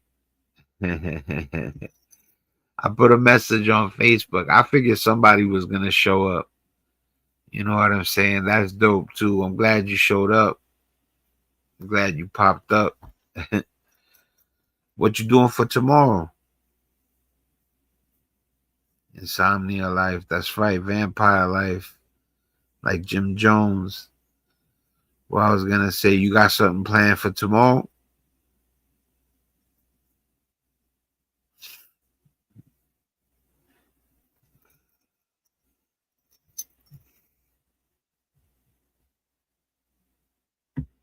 My nigga. Yeah, I'll be going to listen to the beats, man. I'ma stay supporting you, man. I noticed you wasn't posting like you was at another time. I know you was posting a lot.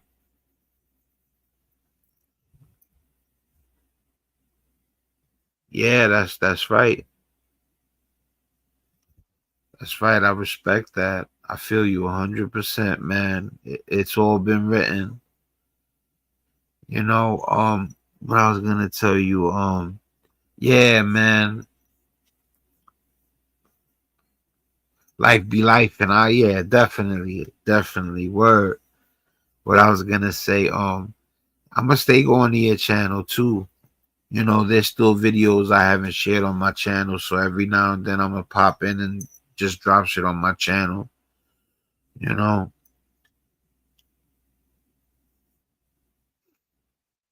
we gotta support each other. You know, it's the only way. You know, that's why too. Like you see me share your jump off of out of nowhere. You know, and that's not gonna be the last time neither. Matter of fact, after this right now, you know, I'm gonna take this as a reminder. I'm gonna head to your channel and I'm gonna drop mad jump offs of yours on my Facebook page. You know what I'm saying? I'll be on autopilot. Life be life and word.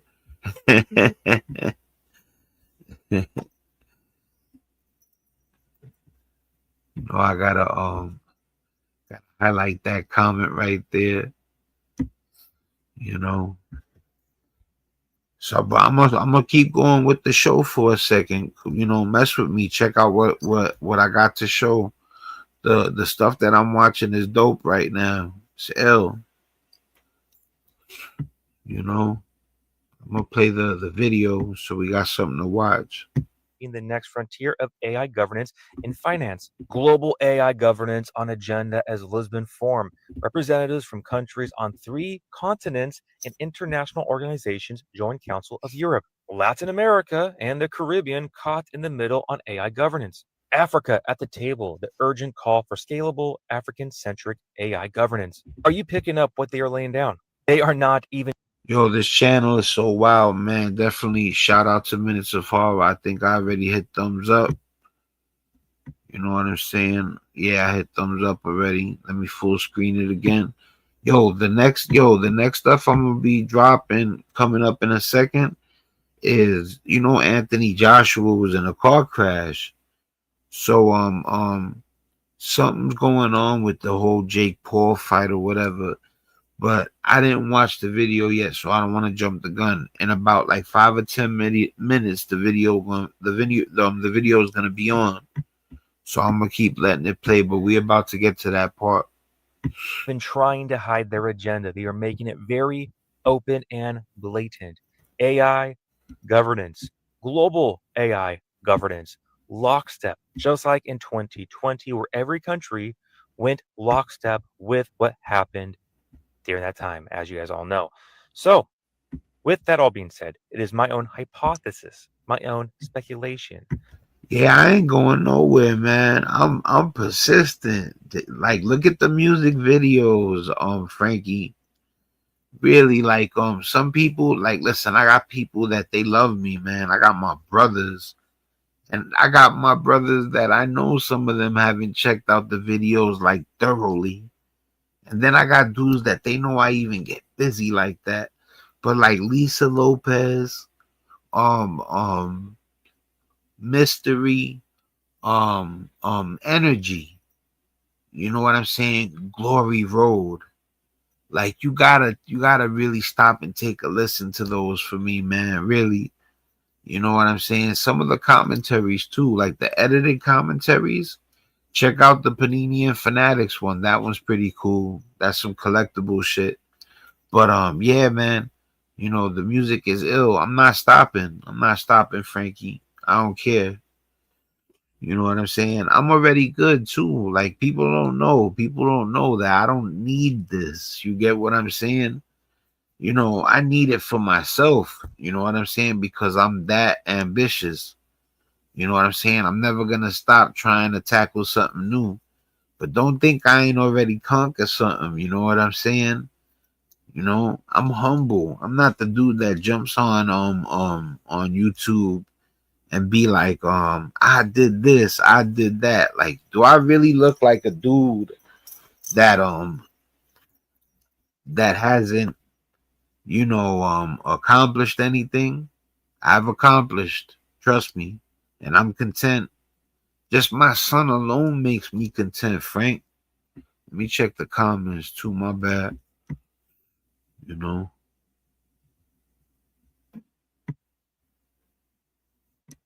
But yeah, man, there ain't no stopping. Can't stop, won't stop. You know what I'm saying? No Diddy. Yo, you know.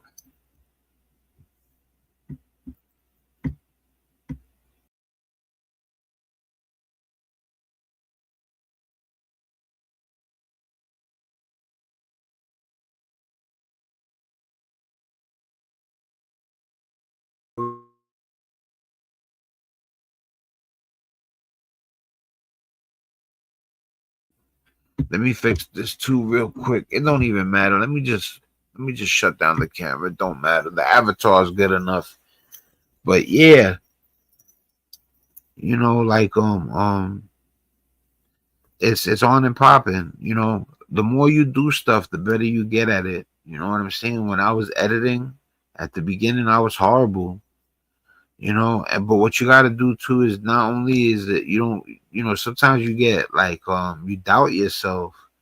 You can't doubt yourself, and those things that require extra work that drive you crazy that a lot of people don't want to bother going through, like learning a piece of equipment, taking editing to a next level, you know, learning AI to a different degree. Like, you know, you got to step your game up. You know, I got to stop procrastinating. There's certain levels I should have took this to already, and it was like, you know, like I procrastinated. You know what I'm saying? But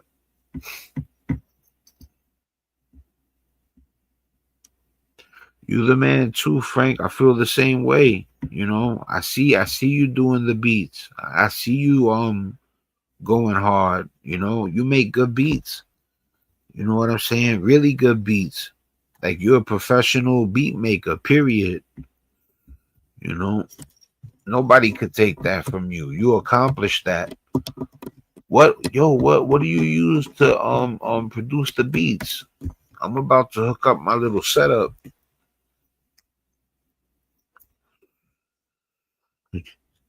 I got an MPK 25 and I got Serato on my laptop. I'm about to start making beats with just the MIDI controller and the Serato Studio. Let me see something. It's bugging out.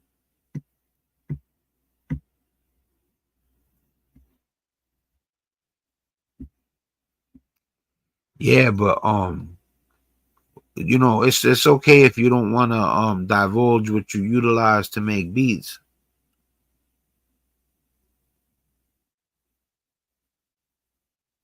Yeah, hell yeah, man. Being a gangster, like people, like I say, being a gangster, like people think I'm talking about I'm doing a armed robbery. I'm not talking about that. I'm talking about having a good heart. That's a gangster. You know what I'm saying? You know, these youngins gotta learn, man. Like, you know, I show them too much respect, you know, but it's they gotta hear a OG tell them, man, that when you get older, you realize all that, you know, I don't give a shit, I don't give a fuck, what you looking at, I'll slap you, all that shit is dead, you know.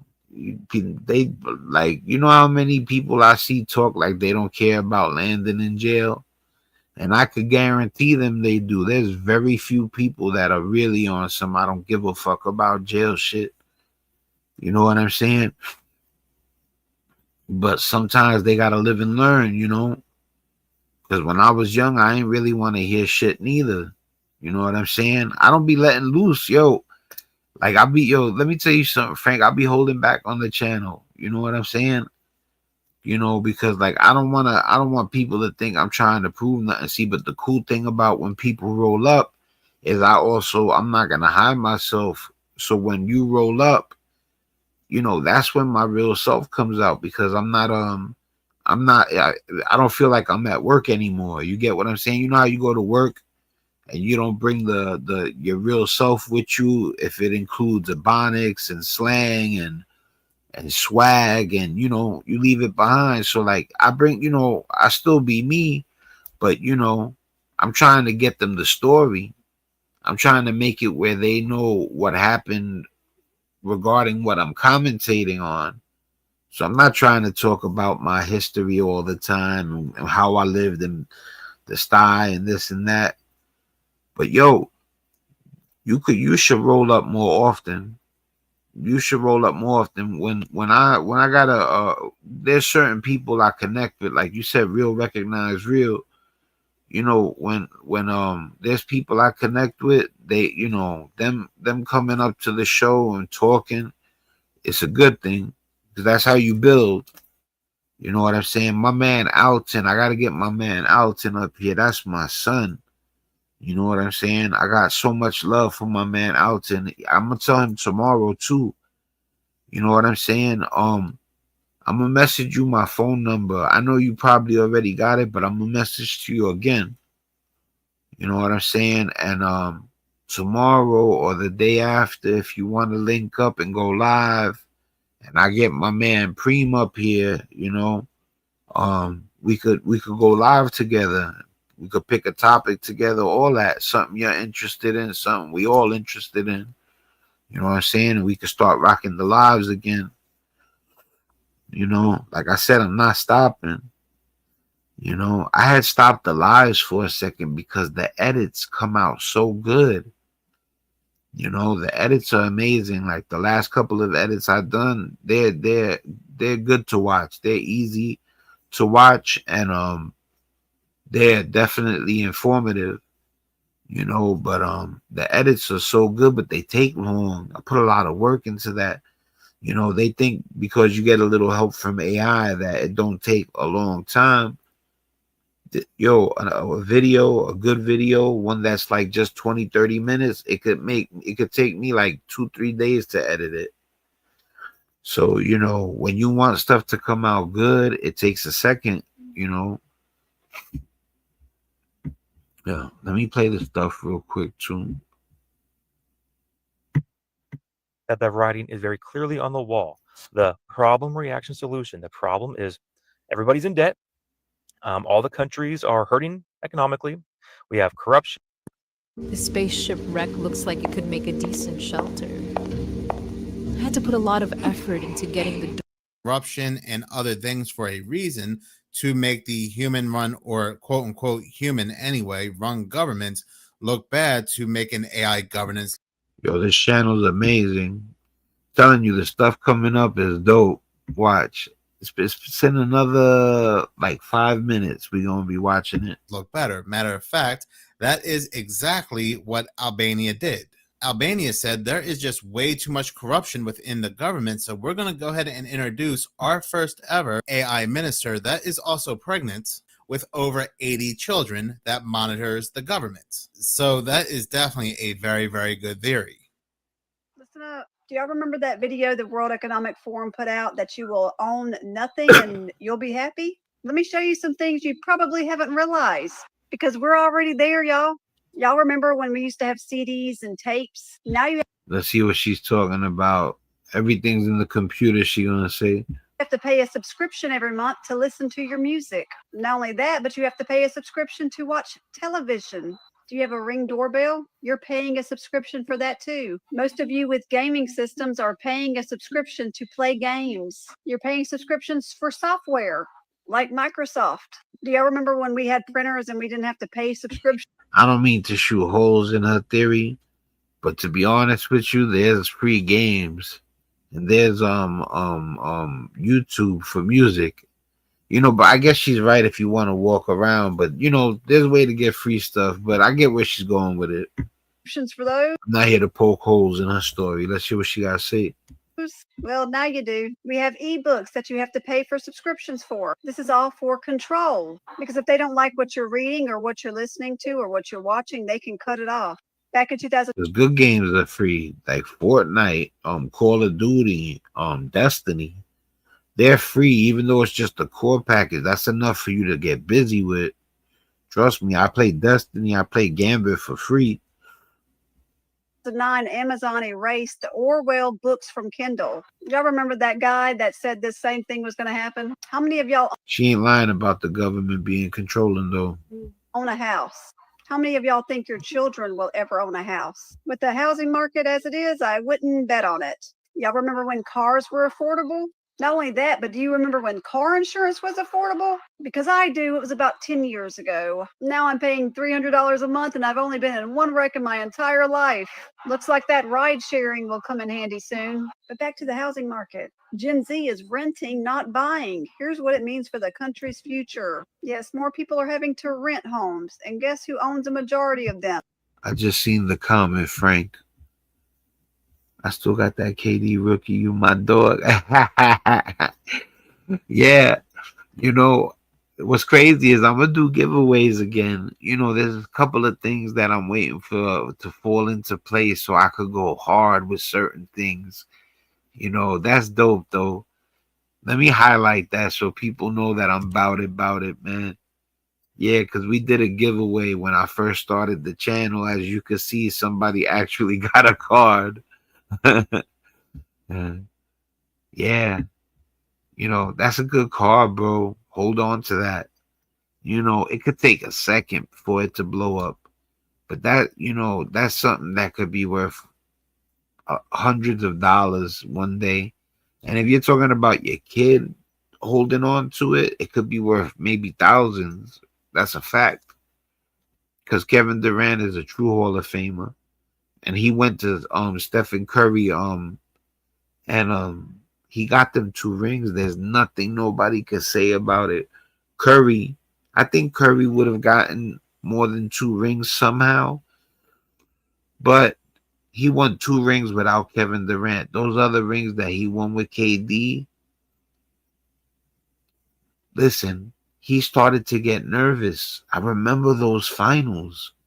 I seen those finals. I watched them like every second.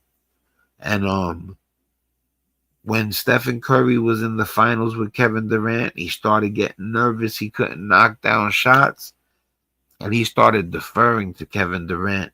That's the word they use, deferring, because that means it's like without even thinking, you're giving him the ball. You're like, he's the one. Boom. So even though people want to talk shit about Kevin Durant, and it's the truth, it's not even talking shit.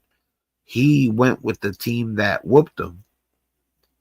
But he also won a ring for the team that whooped him twice. Because, yo, you know what it is, Frank, you watch basketball, both of those times, he won finals MVP both times, deservedly, because it wasn't just one championships where Steph was looking to him to hit the shot. It was both of them. Kevin Durant deserves more props than he gets, because even though he only got 2 rings and Stephen Curry got 4, there's a chance Stephen Curry only got 2 if Kevin Durant don't roll up. You know, because LeBron James came back and stole that ring from Curry. You got to understand, like, it's different if LeBron James comes back and wins if they go down one game.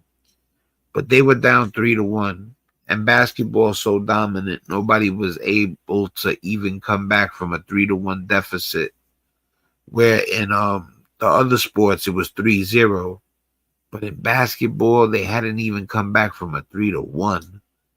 I think they did it in the earlier rounds, but not in the finals. He took that ring from Steph. That's when they recruited Kevin Durant. You know what I'm saying? Yeah, Andre Iguodala. Yes. That's how you know too. Steph is he's up there with 4 rings. Besides LeBron James, he's the closest thing. But at the same time, and another thing that you got to shout out Stephen Curry. I haven't seen nobody 6'2" or smaller or 6'3". Was he 6'2"? I think 6'2" or smaller win a ring as the main option. Because even if you say Kevin Durant was the main option for the 2 years, he was the main option for the other 2 rings. So, you know, he killed the whole you can't win a ring with the little guy as the main option stigma theory. You know what I mean? He killed that. Steph is that guy, you know. Yeah, Andre Iguodala won Finals MVP. Then Kevin Durant, and I think in the 4th one they finally gave it to Steph. And some people were saying he might not have even have deserved that one. You know, like it was close between him and somebody else, I think. But he got it though. Steph is that guy though. You know what I'm saying? He's lighting it up right now. Matter of fact, I could bring it up too. What's crazy is when it's your channel, you could do whatever you want.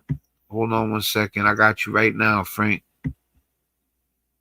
You know I'll be on it like that too with the sports.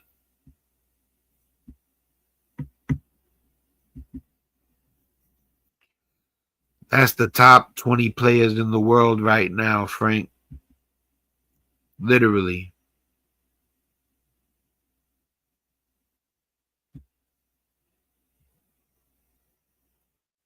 Yep, that's the top 20 players in the world right now. I keep trying to squeeze in Laurie Markkanen, and there it goes. I got him.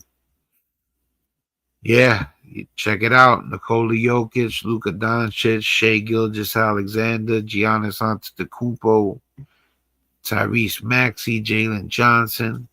Yo, Jalen Johnson literally is probably the biggest sleeper in the world right now.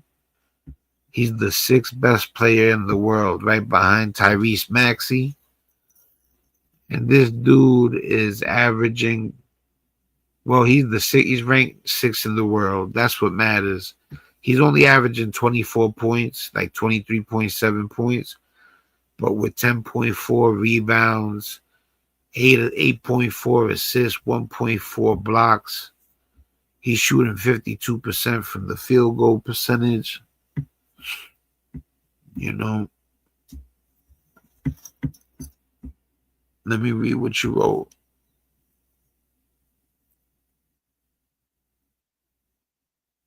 Yeah, yo, to be honest with you though, Frank, I kind of like them shooting the long distance 3 as long as they're accurate.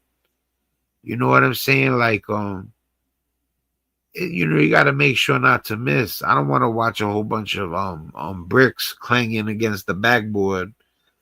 But I'm gonna tell you something. It wasn't too attractive, the game, watching a big guy just back a guy down, and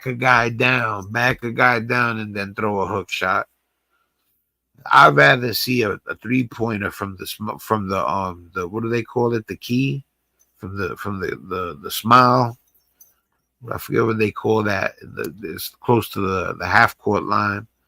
But yeah, man, I'd rather see that than a guy back a guy all the way down. You know, I think the shooting changed the game for the better, but I think, you know, it's taking a second for people to become marksmen. You got to remember, too, it changed the game to the point where now you have to wait for the evolution of the big man learning how to shoot the 3-pointer. You got to remember when it changed, there were still big men learning how to play like big men. It's going to take a second for all the big men to adapt to launching that 3. You're going to start to see really big guys glide that shit through. Like, you know, and we're already seeing it. You know, everybody's launching them.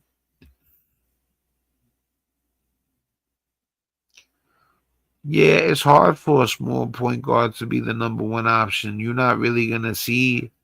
Look, even Allen Iverson had a hard time.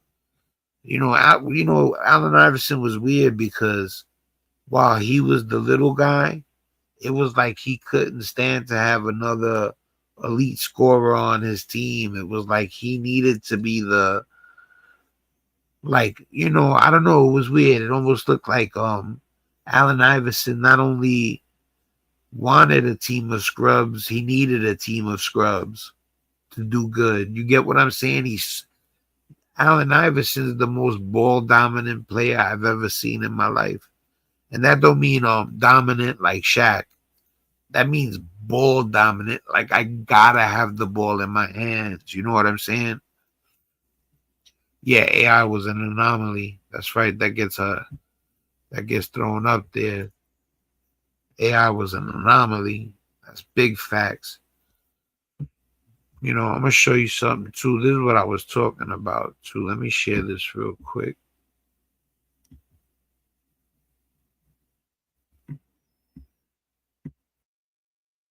Oh, no. Hold on 1 second.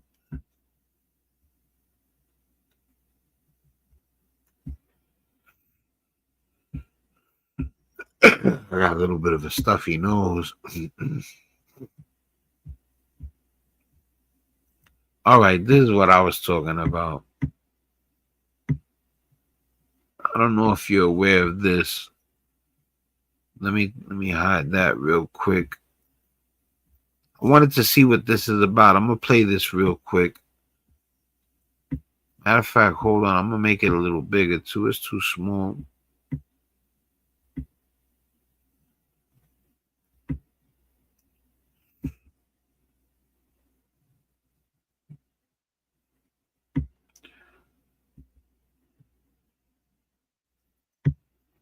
All right, let me full screen it real quick.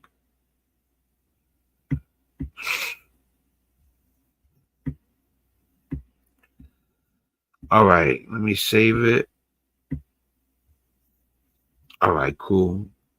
See, I don't know exactly what this is about. I think I have an idea, but rather than guess, let's just see what it's about by hitting play.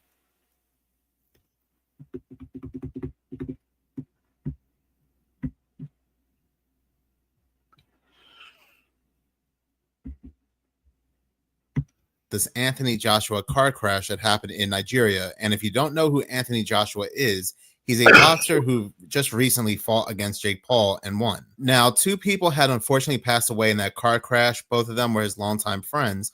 One of them was his strength and conditioning coach. Usually, I do not talk about celebrities on this channel unless there's a bigger picture and if there's a connection to be had when it comes to the 33 people. You have a lot of people out there saying that Jake Paul was the reason behind this car crash because Anthony Joshua did not follow the script and let Jake Paul win. But at the end of the day, Frank, before the fight took place, right? This is crazy. I said to my brother, I said, my brother was in my cribbo earlier in the day. So I'm like, I don't even want to throw dirt on Mike's name, but they were saying they were scuttlebutt that Mike, you know what I'm saying, through the fight with Jake Paul. So I told my brother, there was scuttlebutt about that, right? So he was like, word, because he didn't know. And now this shit is happening. It's crazy. Listen to this shit. That is crazy that I told my bro that they were saying that there might have been some funny style stuff with the Mike Tyson Jake Paul fight. And then now listen to this, Frank. For his longtime friends, one of them was his strength and conditioning coach. Usually I do not talk about celebrities on this channel unless there's a bigger picture and if there's a connection to be had when it comes to the 33 people. You have a lot of people out there saying that Jake Paul was the reason behind this car crash because Anthony Joshua did not follow the script and let Jake Paul win. But at the end of the day, they both understood the script. They both were following the script because this boxing allegedly match happened on the for exact same day as the entertainment files purposes being only. released. I'm not So responsible the objective for was to get us third-party to talk about this match and not so much about the statements. files. Now, is that really the case? I don't know. But before you get excited about this and go down this rabbit hole that Jake Paul set this up, here's some very interesting numbers. This was Anthony Joshua's 33rd boxing match. And not just that, they just happened to draw in 33 million global viewers. 3 people are in a car. The car crashes. 2 pass away. The survivor makes up approximately 33.33% of the initial number of people in the car. Now that I believe in the whole 33 thing with the 33rd Mason or whatever. But man, like for those numbers to get made correct, like that's too impossible. 33 million viewers.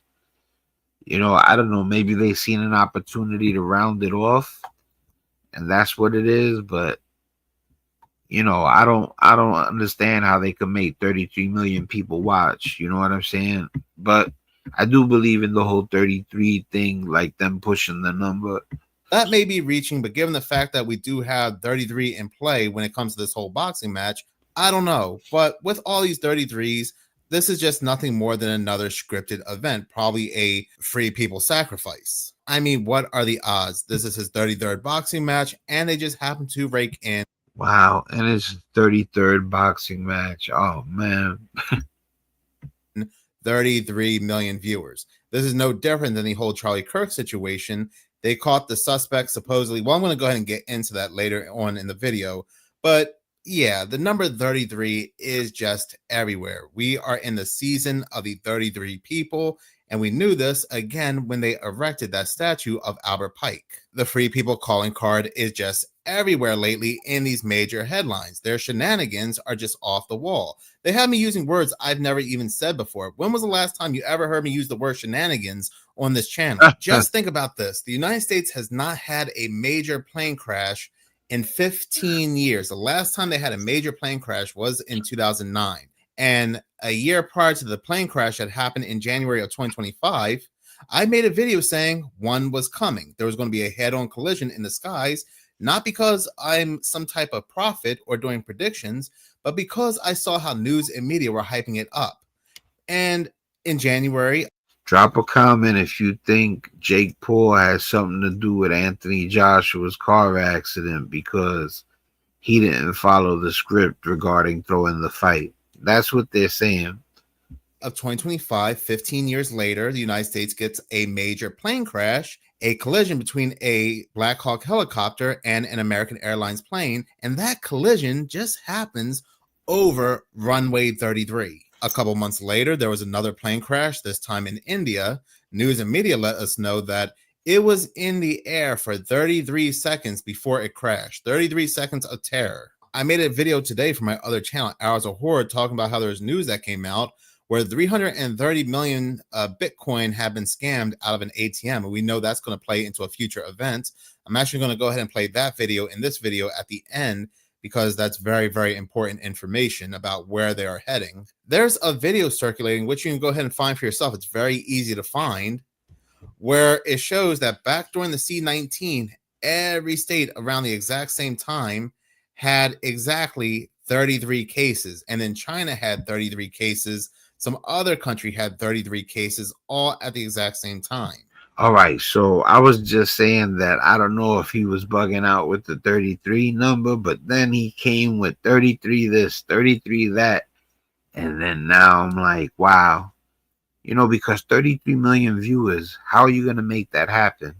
But these people are crazy. I don't know nothing no more. Everything is a secret. The game of the year this year, and I mean everybody's ranting and raving about it, is the biggest game to happen in quite some time. Even the president of France has been talking about it. Just happens to be called Clair Obscure Expedition 33. You join this 33rd group of people who go out into their world. They gain enlightenment to find out the truth of their world. This is just a handful of stories where the number 33, the calling card, has taken over as of 2025. Anywhere from pop culture, anywhere from sports to video games to tragic events to people passing away. The scripts are flying everywhere. I mean, look at this news story that came out yesterday.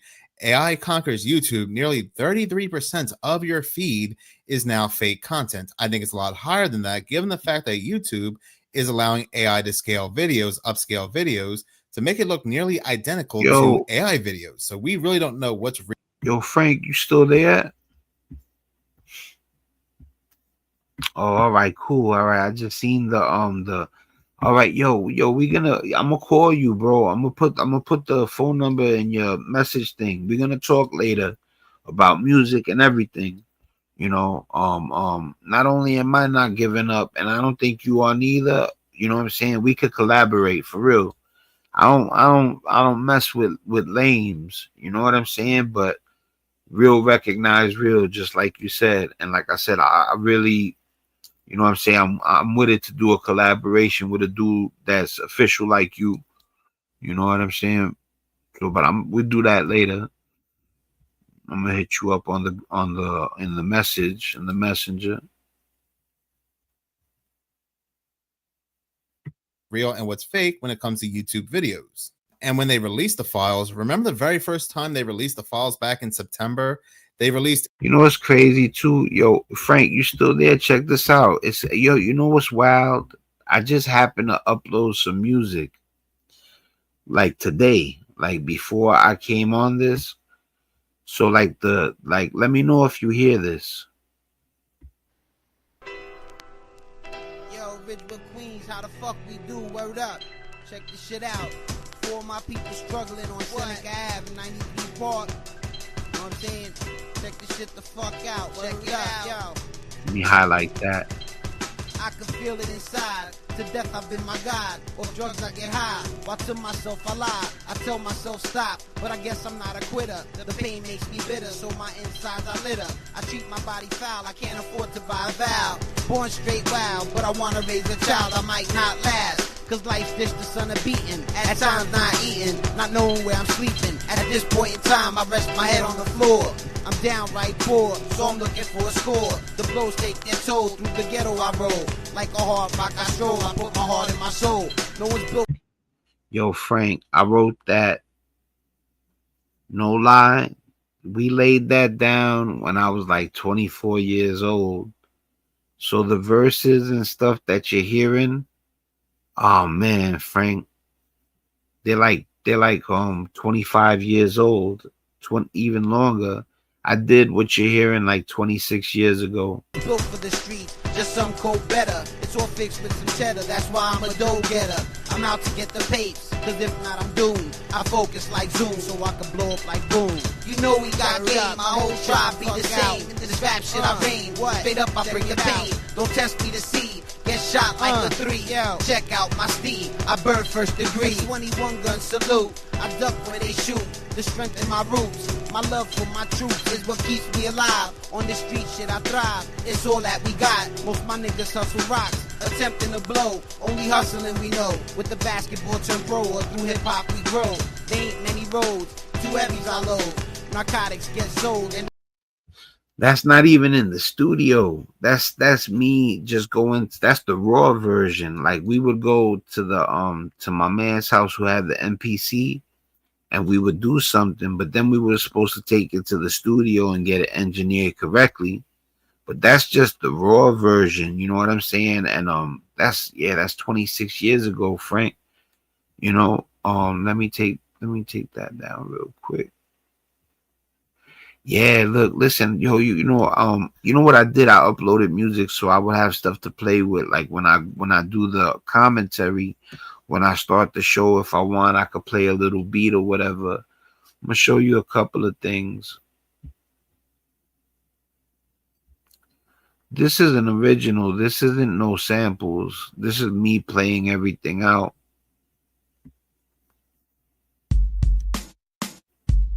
It's all me, everything, no sample.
Now, that's the reason I show that too is because there's no samples in that. This is another one with no samples.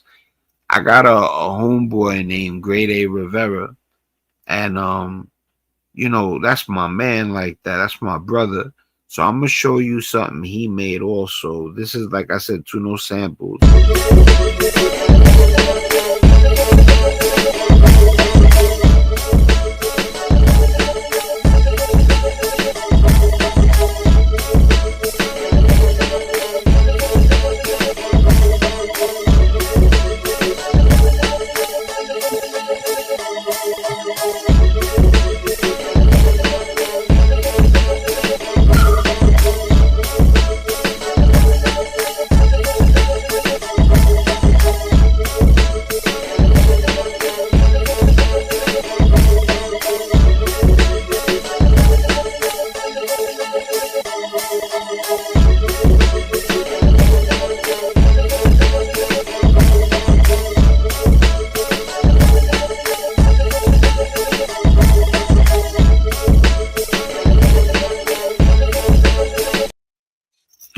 Yeah, can you hear the music? All right, cool. I just seen the message. Yeah, let me show you something else too. Oh man, this is so old, Frank. This again is like 26 years old. Yo, check it out. Let me clear my throat. Up in the attic with Rob Bass. Bass. Big Ray. Up in the attic check it out. with Rob Bass. How we do. It's how some feel. Check it out. Yo. This world's filled with hate, that's an understatement. Hate to see sunshine, cause I'm leaving cats blind. Out Bed-Stuy Brook comes a heart filled with glory. Thrown out with a story, my loved ones adore me. I hold my fam down till I'm put in the ground. For my fam won't drown, I blast 4 pounds and let the world know how JL flow. Through the eyes of his seeds, through the blood we bleed. It's too long a tale, but in due time, through the strength of a rhyme, I bust off fine. How rough it's been, but Spank made it through till my game stood true. That's what men do. See my whole team pump from haze to hard drugs. See some eat slugs, bad ice, real mugs. It's a no-win situation for almost all my people. We ain't treated as equal, so I fly like an eagle. It's an everyday struggle. I get the dough on the double. The streets are like a puzzle, so drugs I bubble. In the slums, the niggas stuck. I want out. What the fuck? Yo, these are 26-year-old rhymes. I always say that I felt like we should have been signed, me and my bro, 26 years ago. These are the lyrics from 26 years ago. Without a buck, you just shit out of luck. A golden heart who had to bang from the start. I rep for the art, history's been marked. My way to the rivals, singing songs of survival. Create rap Bibles, hated on by my rivals. I maneuver through the streets, I last by a hair. Come through if you dare, if you feel like a scare. This shit ain't no joke, take notes from son. I rep for my fam with the breath in my lungs. The days go by, I'm looking to change. The enormous strain that ruptures my brain. You know we gonna make it, to that I see. I bust like a 3, all enemies flee. A Bushwick chant, the son of John Lowe. With knowledge I grow, getting high off the drone.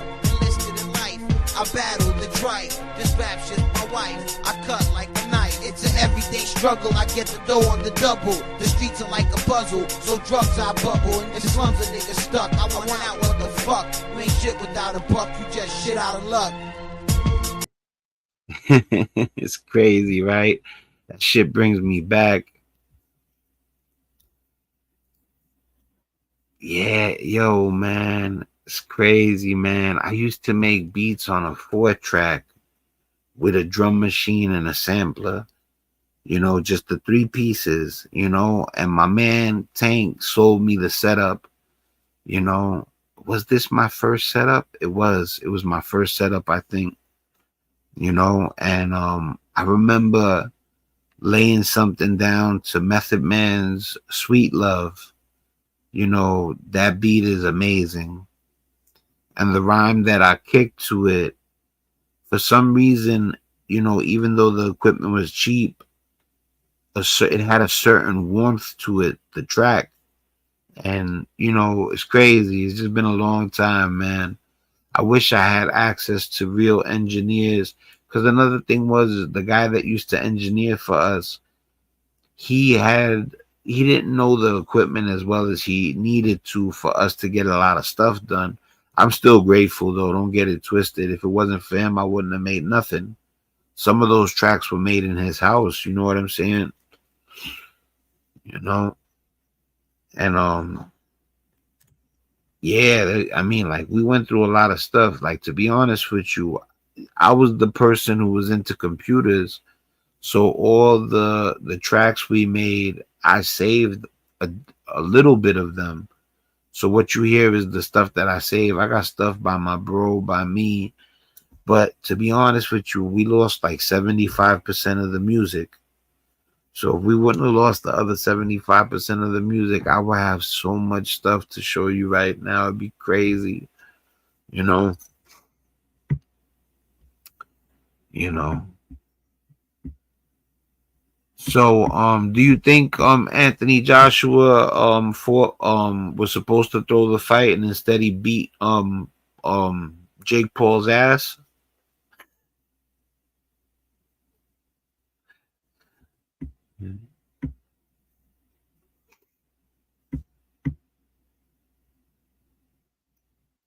Yeah, because that's what they're saying. They're saying that Anthony Joshua, that's his name, right, was supposed to throw the fight and he didn't throw the fight, and he whooped Jake Paul's ass and he broke his jaw.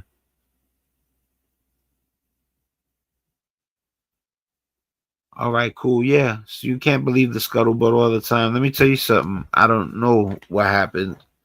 You know, for now, it is what it is. You know, he broke his jaw. So, you know, I'm saying, you know, I ain't gonna front though. It's kind of fishy that they were saying him and Mike might have done something, and then he ends up in a car accident after he breaks his jaw. But like I said, you don't know until something's solid. Until then, it's just speculation.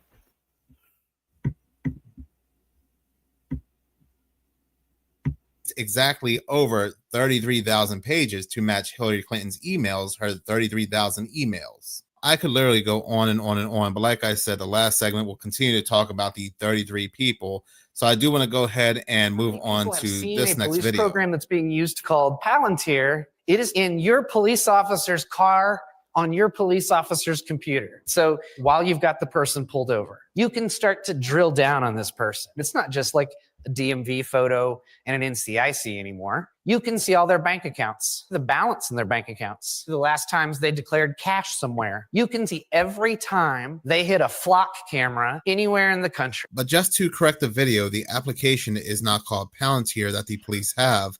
The application is actually called Gotham, and this was given to them by Palantir. It's an AI tool that does a complete sweep of an individual after they pull them over, probably not even pulling people over, probably just scanning random people in the street, and they'll probably pull you over after the AI tool detects something. But yes, it'll pull up all kinds of information, including your bank account, what you have spent cash on, and things like that. You may be asking, well, how will they know what I purchased with cash? Remember this individual right here? He has a very viral video asking the same exact thing.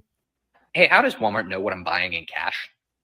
I got an email from them this afternoon that says, hey, can you rate this product that you purchased recently? And I did purchase that product recently from Walmart.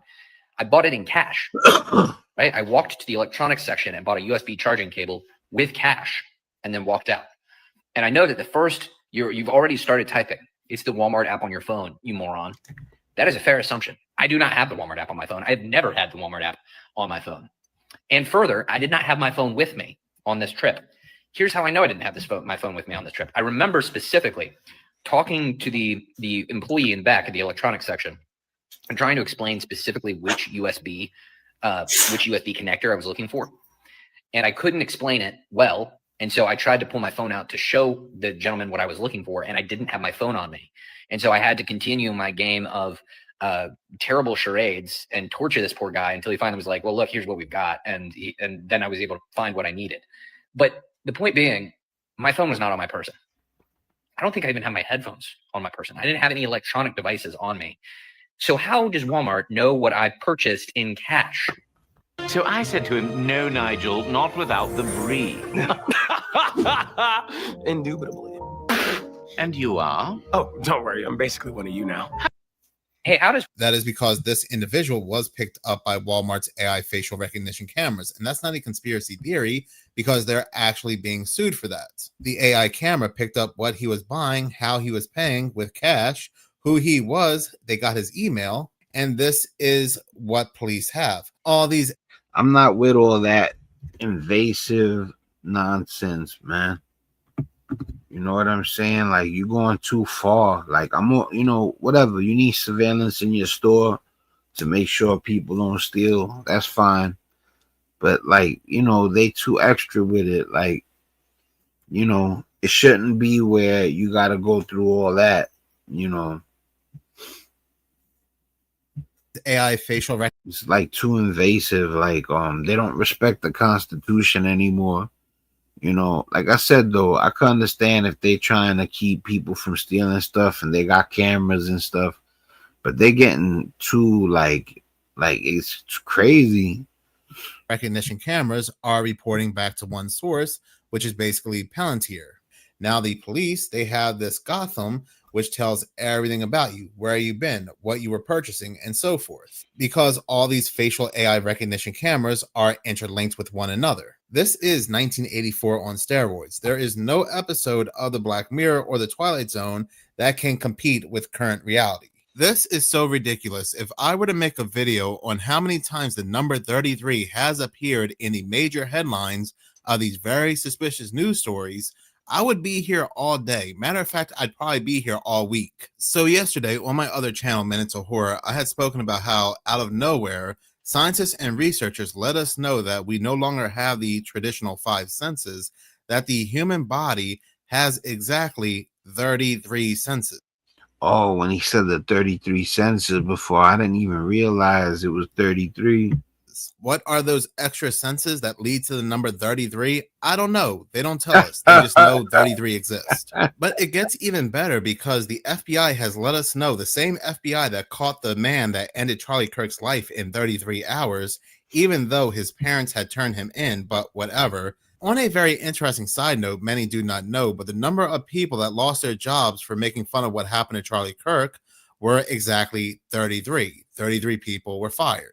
The same FBI are letting us know that there have been 333 million Bitcoin scams through the ATM. What a very odd and peculiar number of Bitcoins to scam in the year of the 33. It sounds... You see, that's what I'm saying. Like let's say he's telling the truth, which I believe him. Like, that's my man, the dude does the channel. Like he really does a good channel. But what I'm saying is they probably like just make up the numbers so it's the same name as it's the same number as 33. Sounds like another order and chaos situation. They give us the chaos and then they proceed to give us the order. They give us the problem, then they give us the solution. Well, what's going to be the solution here? The FBI has said that this is a clear and constant rise and it's not slowing down. Back in 2024, scammers caused roughly $250 million in losses, more than double the figure from the previous year. And then in 2025, there was 333.5 million. You would think they would just round it up to 334. But again, we're dealing with the free peoples here, the Bureau said. So then what's the solution here? Well, people, what they would do, they would take their cash, put it into a Bitcoin ATM and exchange it for Bitcoins. But since they want to move on to a cashless society, they want to get rid of these ATMs and have everything digitized. Yo, Bitcoin went through the roof. That's crazy. And I knew about Bitcoin early. I just thought that it was always some fraudulent stuff. And what's crazy is after Bitcoin became so expensive, that's when the fraudulent stuff came. But it's crazy how the initial one was the truth, beyond the truth. A Bitcoin is like $10,000 or something like that now. This will even make a stronger case for the digital ID, because what will happen is that they'll say that the government, they can track all these Bitcoin transactions And they found out that it went to a scammer. Not only can they find the scammer, but they can also return your All funds right, I easier seen as it well. right. Oh, hold So on. it's so obvious what they're doing here. This is just a Let me pause promotion this. for the digital. All right, Frank, man, I'm gonna get up with you. What I was gonna say, yeah, I'm gonna definitely inbox you. You know, expect that message. I'll talk to you later, brother. Let me highlight this too real quick. Have a good night, bro. Good morning, good night. You already know.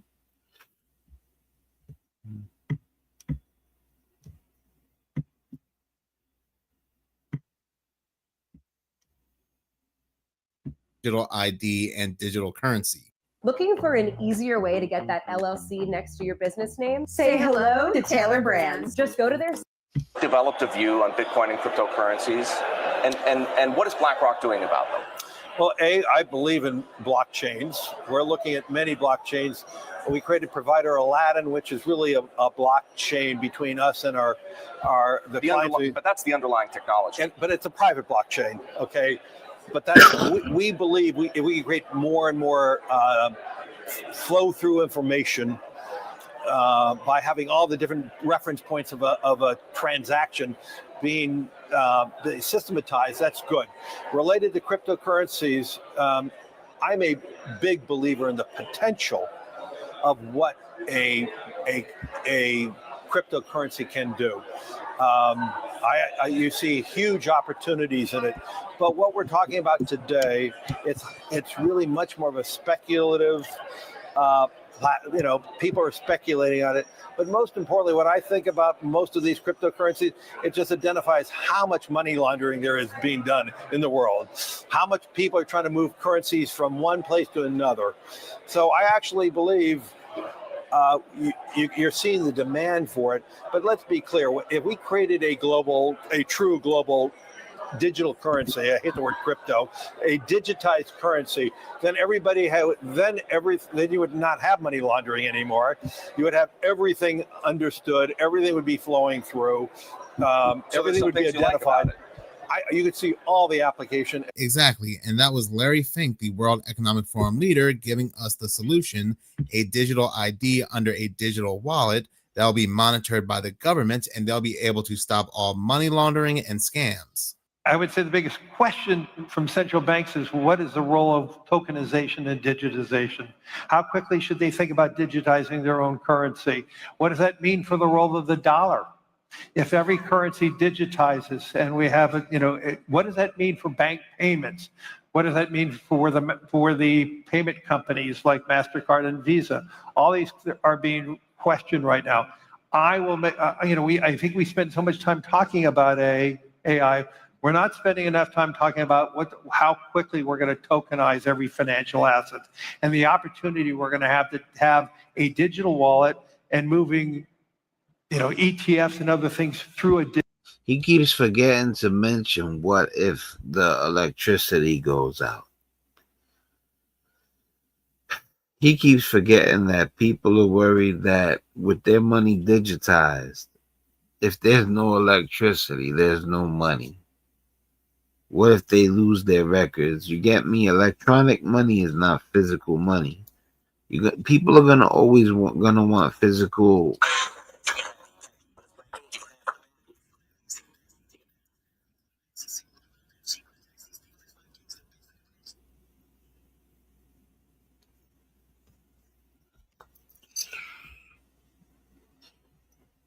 Yeah, but like I was saying, digitized currency is still something that I'm not certain about, and I don't think the world should be certain about.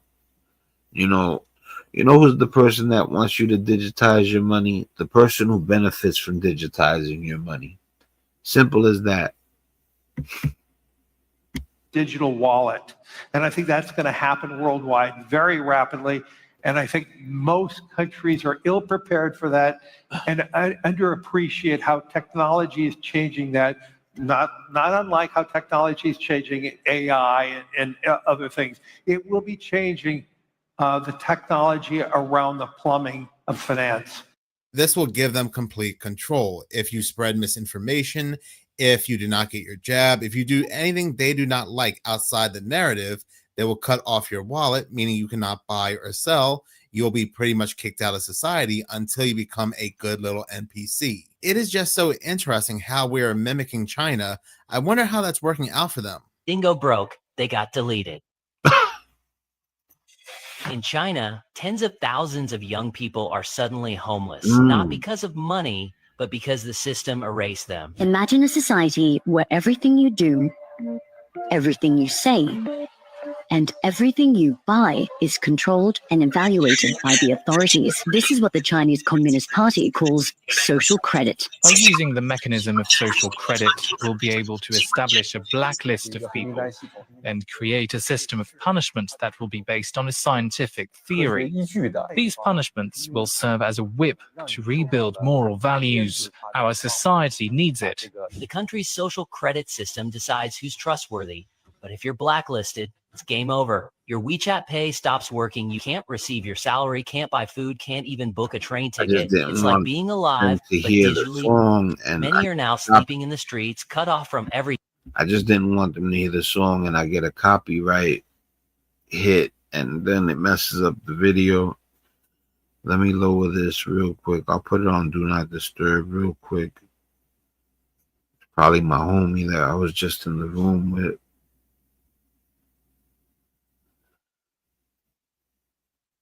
All right.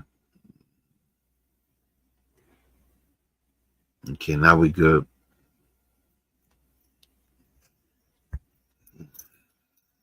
All right, yeah, I rewound it because I wanted to hear that about the homeless people in China.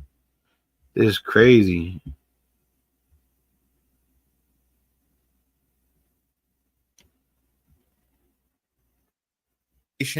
If you do not get your jab, if you do anything they do not like outside the narrative, they will cut off your wallet, meaning you cannot buy or sell. You'll be pretty much kicked out of society until you become a good little NPC.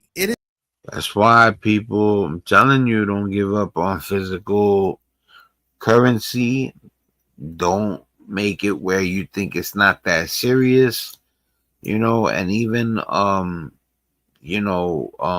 if you could buy even gold or, all that stuff is important.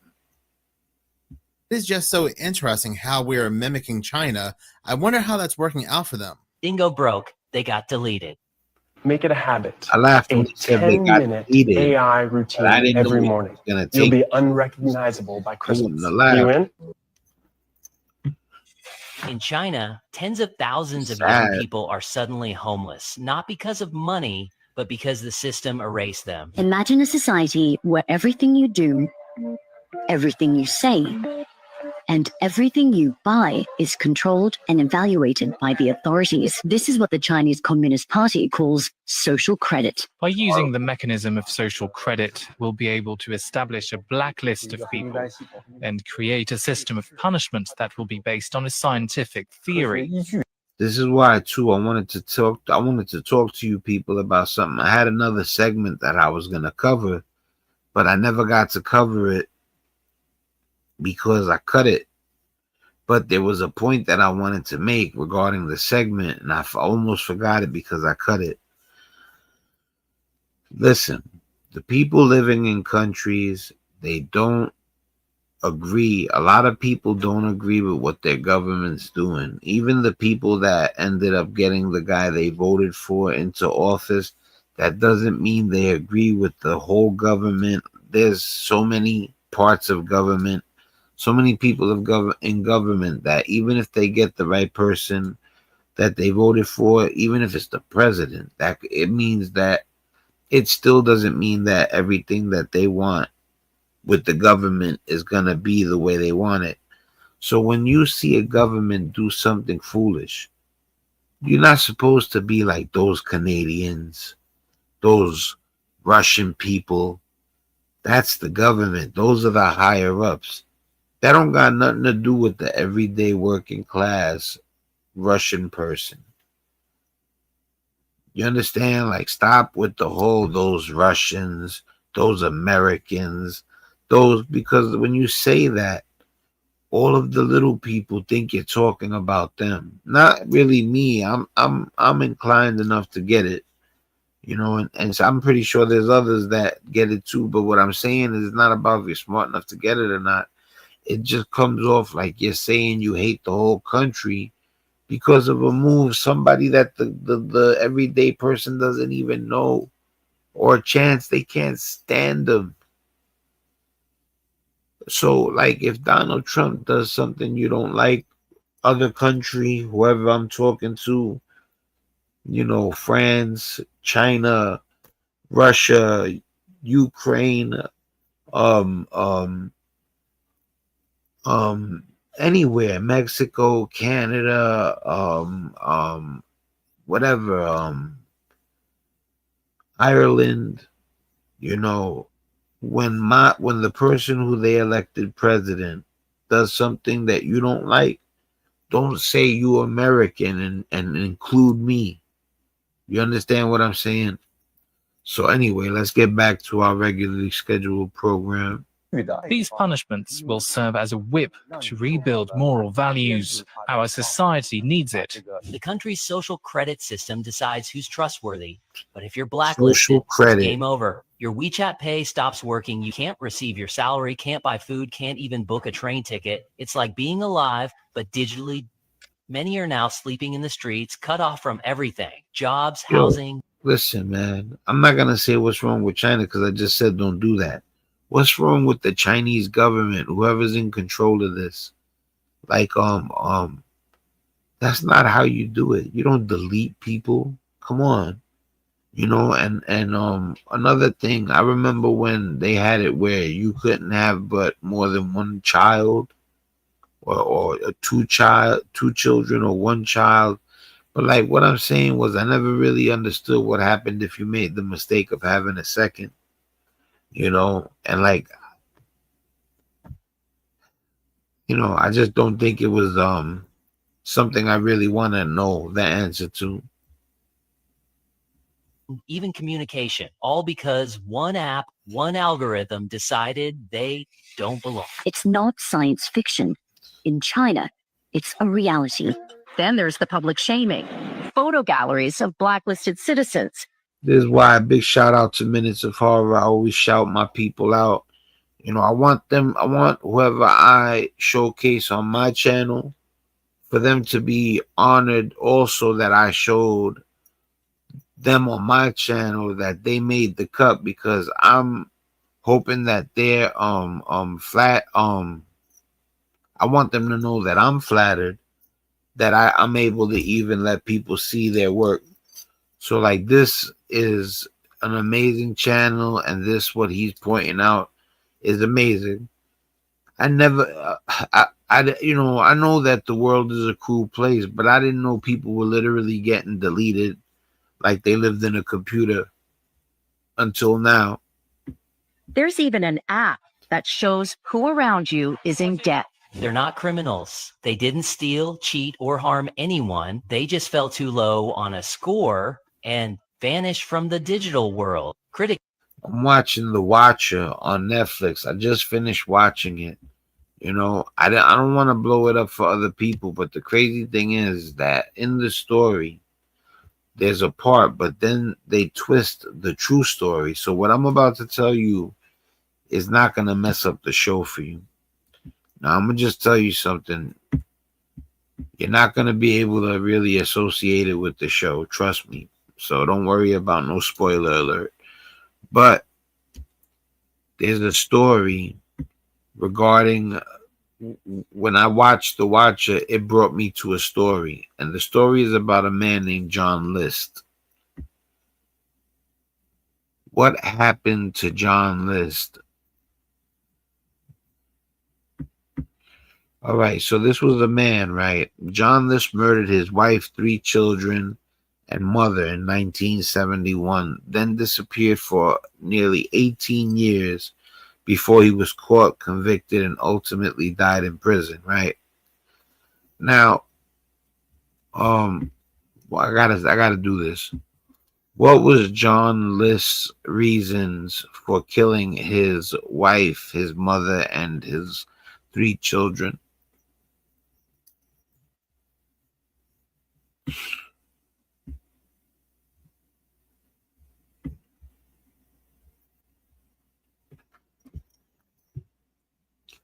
John List stated he killed his wife, mother, and 3 children to save them from the shame of financial ruin and to assure their souls a place in heaven before they fell victim to what he perceived as a world's growing moral corruption. John List, a devout Lutheran and accountant, detailed his reasons in a 5-page confession letter addressed to his pastor, which was found at the crime scene in his Westfield, New Jersey mansion a month after the murders. His reasons include financial problems. List had secretly lost his job and was deep in debt. We don't really need to go any further with that. Well, he believed his family could not endure the disgrace and poverty. Perceived spiritual decline. He was troubled by what he saw as his family members straying from their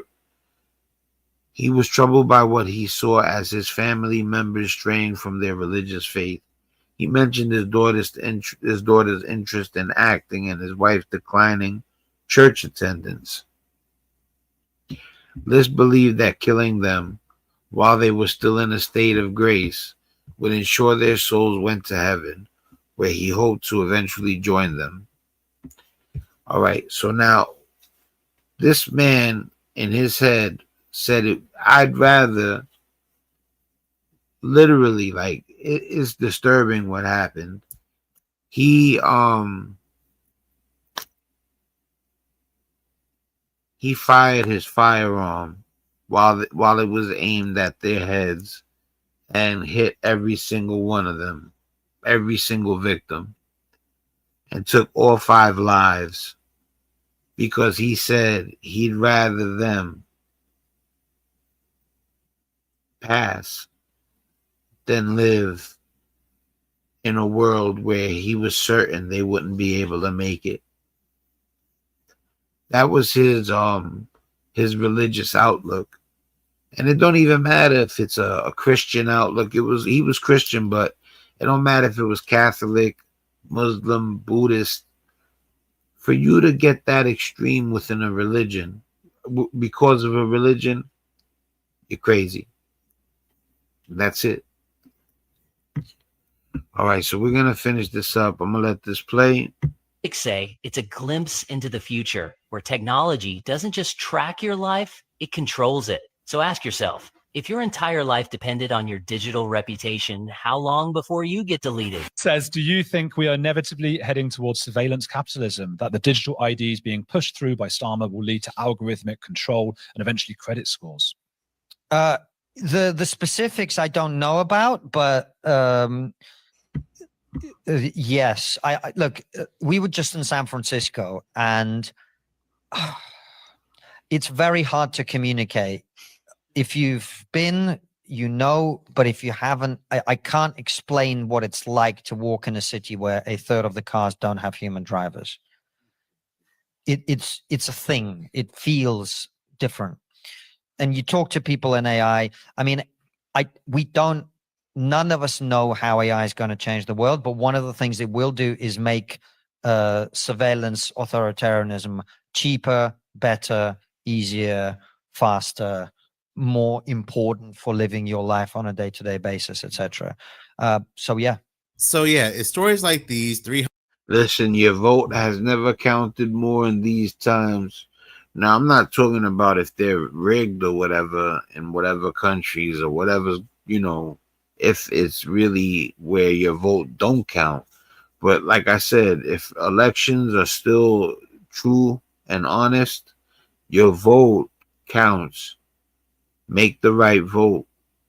Vote for people that will let you be free, because with this digital era, with this technology era, it's going to get so powerful, quantum. They're going to be able to access encrypted. You're going to need super security to keep people out from controlling your computers. Like, people, you talk about don't wake up, stay asleep. Really? Woke is bad? Come on, people. You're killing me, man. I'm here. I ain't going nowhere. You know, there was times where I was like, man, you know, I don't know if I'm Listen, I made my decision. I refuse to quit. I've always been like that, you know. And sometimes I kick myself for not seeing the trend earlier, but it's all good. It's all right if you get there late and it's saturated, as long as you're the best or better than most. You know, it is what it is. 333 million Bitcoin scanned by using cash through an ATM is going to increase more and more until it becomes out of control. And the only solution, again, is to turn to a digital system, a digital ID, to stop all scamming, money laundering, and all illegal activity. Yo, listen, man, I'm going to let my man go. I'm almost certain